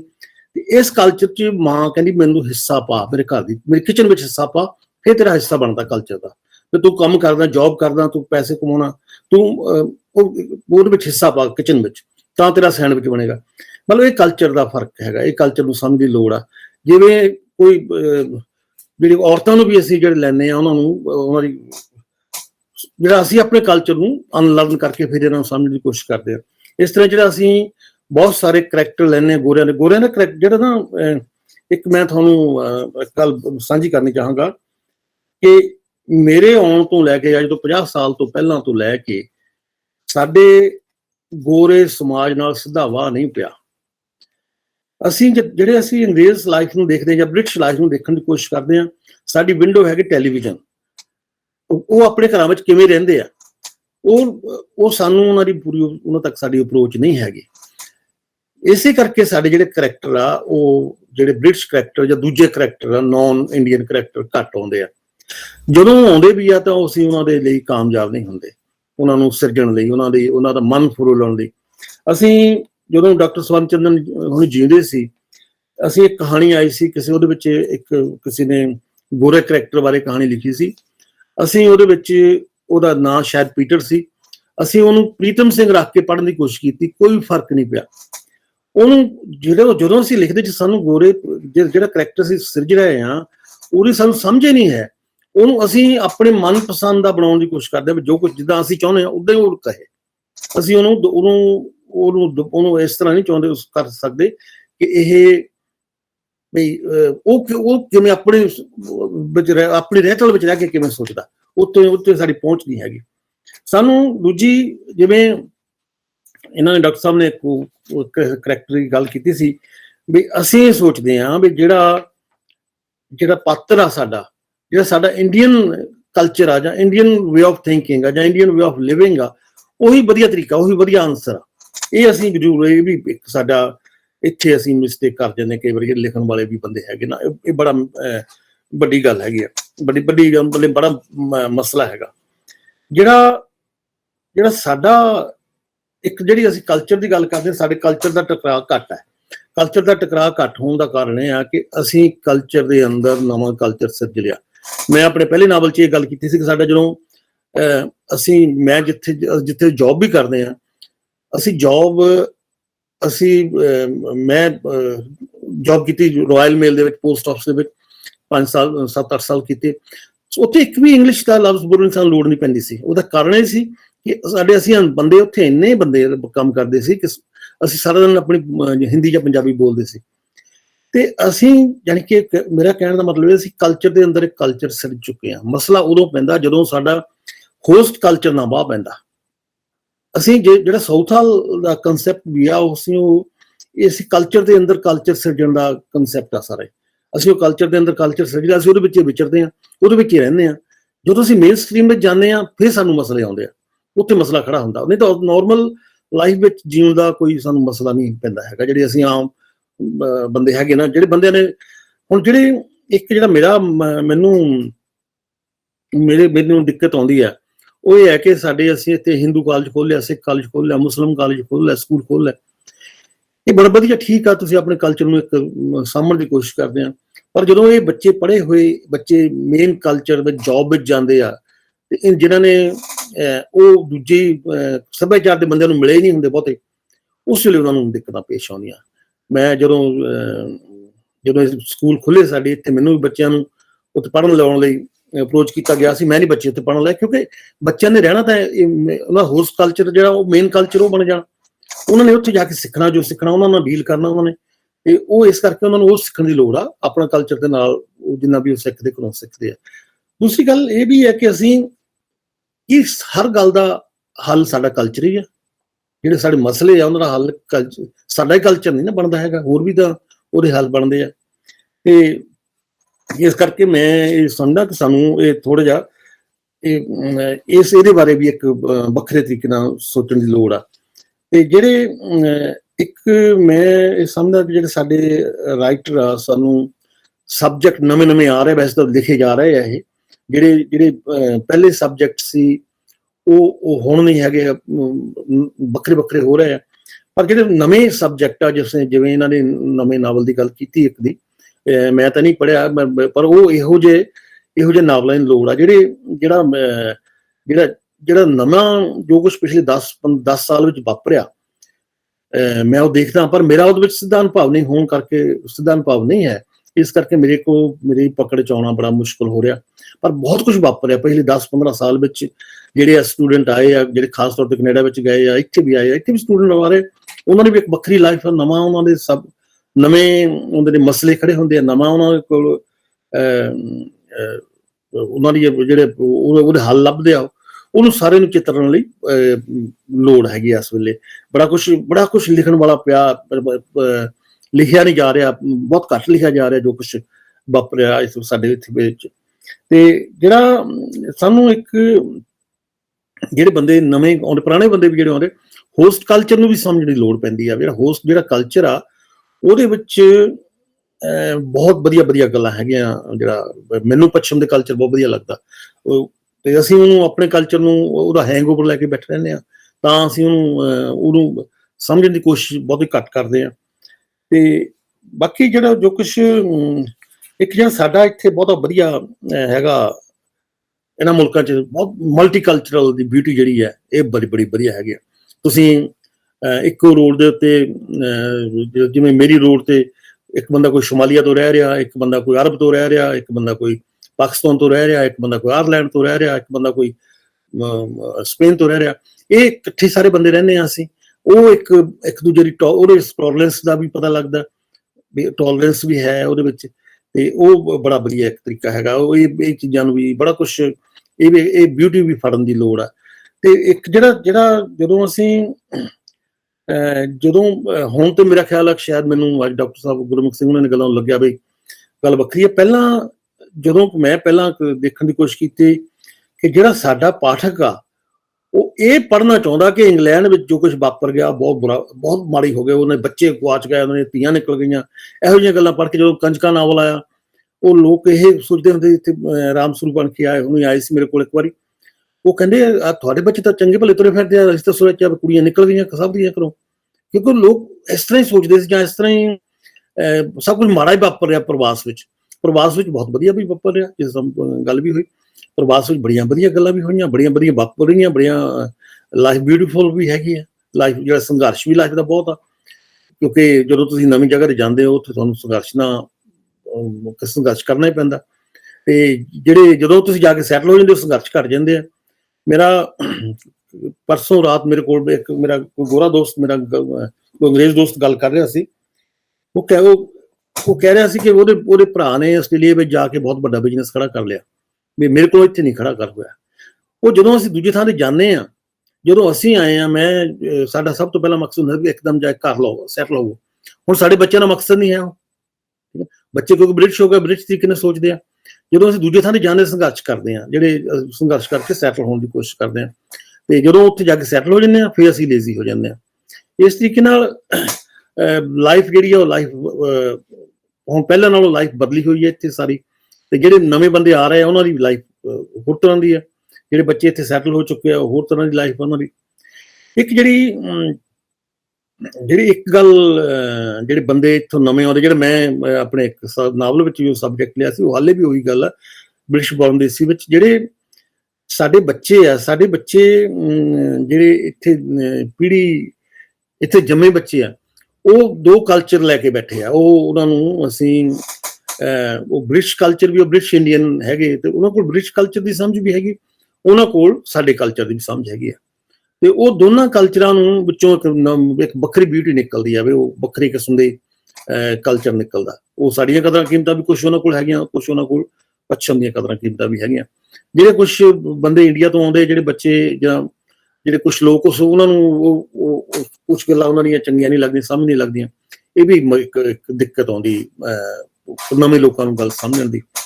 ਤੇ ਜਿਹੜੀ ਬਾਕੀ ਜਿਹੜਾ ਮੈਂ ਪਹਿਲਾਂ ਗੱਲ ਕਹਿ ਰਿਹਾ ਸੀ ਕਿ ਉਹ ਮੇਰੀ ਗੱਲ ਵਿੱਚ ਰਹਿ ਗਈ ਕਿ ਜਿਹੜਾ ਇਹ ਪੱਛਮ ਦਾ ਕਲਚਰ ਆ ਗੋਰੇ ਉਹਦਾ ਜਿਹੜਾ ਸਾਡਾ ਨਾਲ ਸਿੱਧਾ ਬਾਹ ਨਹੀਂ ਪੈਂਦਾ ਕਿਸੇ ਨਾਲ ਵੀ। ਸਿੱਧਾ ਬਾਹ ਇਸ ਲਈ ਸਾਡੇ ਕੋਲ ਉਹ ਕਰੈਕਟਰ ਨਹੀਂ ਆ ਰਿਹਾ। ਸਿੱਧਾ ਬਾਹ ਜਿਵੇਂ ਪਹਿਲਾਂ ਮੈਂ ਕਿਹਾ ਸੀ ਕਿ ਉਹ ਸਾਡਾ ਉਹਨਾਂ ਦੇ ਪ੍ਰੋਗਰਾਮ ਦੇਖਣੇ ਆ। ਬਹੁਤ ਲੋਕ ਘੱਟ ਹੋਣਗੇ ਜਿਨ੍ਹਾਂ ਦਾ ਗੋਰੇ ਪਰਿਵਾਰਾਂ ਵਿੱਚ ਗਏ ਹੋਣਗੇ ਜਾਂ ਕਾਲੇ ਪਰਿਵਾਰਾਂ ਵਿੱਚ ਗਏ ਹੋਣਗੇ ਜਾਂ ਜਿਹੜੇ ਦੂਜੇ ਕਲਚਰ ਰਹਿੰਦੇ ਆ ਉਹਨਾਂ ਵਿੱਚ ਸਾਡਾ ਬਾਹ ਪੈਂਦਾ ਨਹੀਂ। ਇਸ ਲਈ ਉਹ ਸਾਡੇ ਕੋਲ ਉਹਦੇ ਵਿੱਚ ਨਹੀਂ ਲਿਖਿਆ ਜਾ ਰਿਹਾ। ਤੇ ਉਹ ਸਮਝਣ ਨੂੰ ਸਾਨੂੰ ਥੋੜ੍ਹਾ ਜਿਹਾ ਉਹਦੇ ਲਈ ਜੇ ਅਸੀਂ ਲਿਖਣਾ ਚਾਹੁੰਦੇ ਹਾਂ ਸਾਨੂੰ ਉਹਦੇ ਵਿੱਚ ਡੂੰਘਾ ਹੱਥ ਮਾਰਨਾ ਪਏਗਾ। ਉਹਦੇ ਵਿੱਚ ਸਾਨੂੰ ਇਹ ਦੇਖਣਾ ਪਏਗਾ ਵੀ ਉਦੋਂ ਥੋੜ੍ਹਾ ਜਿਹਾ ਵੀ ਉਹਦਾ ਜਿਹੜਾ ਉਹਨੂੰ ਸੋਚਣ ਦਾ ਢੰਗ ਆ ਉਹ ਕਿਉਂ ਆ, ਕਿਉਂਕਿ ਉਹਨਾਂ ਦਾ ਜਿਹੜੀ ਡਿਵੈਲਪਮੈਂਟ ਆ ਉਹਨਾਂ ਦੇ ਉਹ ਸਭ ਕੁਝ ਵੱਖਰੀ ਕਿਸਮ ਦੀ ਹੈਗੀ ਆ। ਤੇ ਜਿਹੜਾ ਸਾਡਾ ਨਾ ਅਸੀਂ ਜੋ ਕੁਛ ਜਿਹੜੇ ਜਿਸ ਵੇਲੇ ਅਸੀਂ ਲਿਖਦੇ ਹਾਂ ਬਹੁਤ ਸਾਰੇ ਬੰਦੇ ਅਸੀਂ ਉਹਨੂੰ ਆਪਣੇ ਜਿਹੜਾ ਇੰਡੀਆ ਦੇ ਨਾਲ ਜੋ ਕੁਛ ਜਿਹੜੀਆਂ ਘਟਨਾਵਾਂ ਵਾਪਰਦੀਆਂ ਦੋ ਪਾਤਰਾਂ ਵਿੱਚ ਜੋ ਕੁਛ ਵਾਪਰਦਾ ਉਹਨੂੰ ਐਵੇਂ ਲਿਖ ਦਿੰਦੇ ਕਈ ਵਾਰੀ ਵੀ ਉਹ ਜਿਵੇਂ ਉਹੀ ਘਟਨਾ ਦਿੱਲੀ ਵਿੱਚ ਵੀ ਉਸ ਤਰੀਕੇ ਨਾਲ ਵਾਪਰ ਸਕਦੀ ਹੈ, ਲੁਧਿਆਣੇ ਵਿੱਚ ਵੀ ਉਸ ਤਰੀਕੇ ਨਾਲ ਵਾਪਰ ਸਕਦੀ ਹੈ। ਜਿਹੜੀ ਘਟਨਾ ਦੇ ਹਾਲਾਤ ਜਿੱਥੇ ਉਹ ਵਾਪਰਦੀ ਆ ਉਹਦੇ ਹਾਲਾਤ ਨੂੰ ਸਮਝਣ ਦੀ ਬੜੀ ਜ਼ਰੂਰਤ ਹੈਗੀ। ਉਹਦੇ ਹਾਲਾਤ ਦੇ ਨਾਲ ਉਹਨੂੰ ਲਿਖਣਾ ਉਹ ਬੜਾ ਜ਼ਰੂਰੀ ਹੈਗਾ। ਬਾਕੀ ਜਿਹੜੇ ਡਾਇਸਪੋਰਾ ਵੱਲੋਂ ਫਿਰ ਮੈਂ ਜੇ ਆਈਏ ਅਸੀਂ ਤੇ ਡਾਇਸਪੋਰਾ ਜਿਹੜਾ ਇਸ ਵੇਲੇ ਜਿਹੜਾ ਇੰਡੀਅਨ ਡਾਇਸਪੋਰਾ ਇੱਥੇ ਬੈਠਾ ਅਮਰੀਕਾ ਵਿੱਚ ਬੈਠਾ ਜਾਂ ਇੱਥੇ ਬੈਠਾ ਤੇ ਇਹ ਸਾਡੇ ਜਿਹੜਾ ਆਪਣਾ ਪੇਰੈਂਟ ਕੰਟਰੀ ਆ ਉਹਦੇ ਲਈ ਬੜਾ ਅਸਰਦਾਰ ਹੁੰਦਾ। ਜਿਹੜਾ ਸਾਡਾ ਹੁਣ ਅਮਰੀਕਾ ਵਿੱਚ ਜਿੰਨਾ ਵੀ ਉਹਦੇ ਬਿਊਰੋਕ੍ਰੇਸੀ ਵਿੱਚ ਜਿੰਨੇ ਵੀ ਬੰਦੇ ਬੈਠੇ ਆ ਉਹ ਸਾਰੇ ਇੰਡੀਅਨ ਆ। ਇਸ ਲਈ ਉਹ ਕਾਫੀ ਇੰਡੀਆ ਨੂੰ ਪ੍ਰੋ ਇੰਡੀਅਨ ਗੌਰਮੈਂਟ ਬਣ ਜਾਂਦੀ ਆ। ਉਹ ਮੁਲਕ ਨੂੰ ਆਪਣੇ ਨੂੰ ਹੈਲਪ ਹੁੰਦੀ ਆ। ਤੇ ਉਹ ਥੋੜ੍ਹਾ ਜਿਹਾ ਉਹਨੂੰ ਉਸ ਤਰੀਕੇ ਨਾਲ ਵੀ ਗੌਰਮੈਂਟ ਨੂੰ ਕੁਛ ਬੇਸ਼ੱਕ ਇੰਡੀਅਨ ਗੌਰਮੈਂਟ ਇਸ ਵੇਲੇ ਕਾਫੀ ਤਰੀਕੇ ਨਾਲ ਉਹਦੇ ਵਰਕ ਕਰ ਰਹੇ ਆ ਪਰ ਉਹ ਬੜਾ ਫਾਇਦੇਮੰਦ ਹੁੰਦਾ। ਤੇ ਇਸ ਜਿਹੜਾ ਹੁਣ ਡਾਇਸਪੋਰਾ ਸਾਹਿਤ ਨੂੰ ਵੀ ਅਸੀਂ ਕਿ ਉਸੇ ਤਰੀਕੇ ਨਾਲ ਸਟੱਡੀ ਕਰਨ ਦੀ ਕੋਸ਼ਿਸ਼ ਕਰੀਏ ਤੇ ਮੇਰਾ ਖਿਆਲ ਉਹ ਜਿਹੜਾ ਨਵਾਂ ਡਾਇਸਪੋਰਾ ਸੈਂਟਰ ਬਣਿਆ ਉਹ ਕਾਫੀ ਫਾਇਦੇਮੰਦ ਹੋਏਗਾ। ਤੇ ਮੇਰਾ ਖਿਆਲ ਆ ਕਿ ਕੁਛ ਇਹੀ ਗੱਲਾਂ ਮੇਰੇ ਕੋਲ ਤਾਂ ਹੈਗੀਆਂ। ਮੈਂ ਤਿਆਰੀ ਨਹੀਂ ਕੀਤੀ, ਮੈਂ ਤਾਂ ਕੁਝ ਲਿਖਿਆ ਨਹੀਂ ਇਹਦੇ ਬਾਰੇ। ਤੇ ਬਾਕੀ ਤੁਹਾਡਾ ਬਹੁਤ ਸ਼ੁਕਰੀਆ ਕਿ ਤੁਸੀਂ ਮੈਨੂੰ ਟਾਈਮ ਦਿੱਤਾ ਬੋਲਣ ਦਾ ਤੇ ਤੁਸੀਂ ਜਿਹੜਾ ਇਹ ਆਰਗੇਨਾਈਜ਼ ਕੀਤਾ ਜਿਹੜਾ ਫੰਕਸ਼ਨ ਬਹੁਤ ਵਧੀਆ। ਤੇ ਸੌਰੀ ਮੈਂ ਸ਼ੁਰੂ ਵਿੱਚ ਮੇਰੇ ਕੋਲ ਟੈਕਨੀਕਲੀ ਮੈਂ ਨਹੀਂ ਕੰਮ ਫੜ ਸਕਿਆ ਤੇ ਇਸ ਕਰਕੇ ਉਹਦੇ ਲਈ ਥੋੜੀ ਜਿਹੀ ਮੁਆਫੀ। ਬਾਕੀ ਥੈਂਕ ਯੂ ਵੈਰੀ ਮਚ, ਸਭ ਦਾ ਸ਼ੁਕਰੀਆ। ਥੈਂਕ ਯੂ ਥੈਂਕ ਯੂ ਬਹੁਤ ਬਹੁਤ ਧੰਨਵਾਦ ਜੀ ਹਰਜੀਤ ਅਟਵਾਲ ਜੀ। ਟੈਕਨੀਕਲ ਇਸ਼ੂਜ਼ ਤੇ ਜਿਹੜੇ ਜਿਸ ਦੌਰ ਤੁਸੀਂ ਕਰ ਰਹੇ ਆ ਬਹੁਤ ਉਹਦੇ ਵਿੱਚ ਇਸ਼ੂਜ਼ ਤੇ ਆਉਂਦੇ ਨੇ ਉਹ ਆ ਰਹੇ ਨੇ ਤੇ ਤੁਹਾਡਾ ਬਹੁਤ ਬਹੁਤ ਧੰਨਵਾਦ। ਤੁਸੀਂ ਕਿਹਾ ਕਿ ਤੁਸੀਂ ਬਹੁਤ ਜ਼ਿਆਦਾ ਕੁਝ ਲਿਖਿਆ ਨਹੀਂ, ਤਿਆਰੀ ਨਹੀਂ ਕੀਤੀ, ਲੇਕਿਨ ਤੁਸੀਂ ਆਪ ਨੂੰ ਤਿਆਰੀ ਵੇਖ ਰਹੇ ਸੀ ਜਿਹੜੀ ਤੁਸੀਂ ਵੱਡੀਆਂ ਗੱਲਾਂ ਕਰ ਰਹੇ ਸੀਗੇ ਜਿਹੋ ਜਿਹੀ ਤੁਹਾਡੀ ਸ਼ਖਸੀਅਤ ਤੁਸੀਂ ਪੂਰਾ ਜਸਟਿਸ ਕਰ ਰਹੇ ਸੀ ਉਹਦੇ ਨਾਲ। ਸੋ ਜੋ ਖਾਸ ਗਾ ਕਿ ਅਸੀਂ ਤੁਹਾਡੇ ਨਾਲ ਸਾਰੇ ਪਾਠਕਾਂ ਦਾ ਇੱਕ ਰੂਬਰੂ ਹੋਣਾ ਆਪਣੇ ਆਪ ਇੱਕ ਸੱਚੀ ਬਹੁਤ ਲਾਹੇਵੰਦ ਸਾਬਤ ਹੋਇਆ। ਤੁਸੀਂ ਬਹੁਤ ਕਮਾਲ ਦੀਆਂ ਗੱਲਾਂ ਕੀਤੀਆਂ ਔਰ ਸਾਡੇ ਗਿਆਨ ਦੇ ਵਿੱਚ ਬਹੁਤ ਵਾਧਾ ਹੋਇਆ ਤੇ ਐਵੇਂ ਪ੍ਰਤੱਖ ਕਰਦੇ ਸੀਗਾ ਕਿ ਜਿਵੇਂ ਤੁਸੀਂ ਸਾਡੇ ਸਾਹਮਣੇ ਜਿਹੜੀ ਬਿਆਨ ਕਰ ਰਹੇ ਹੋ ਤੇ ਬਹੁਤ ਬਹੁਤ ਤੁਹਾਡਾ ਤਹਿ ਦਿਲੋਂ ਧੰਨਵਾਦ।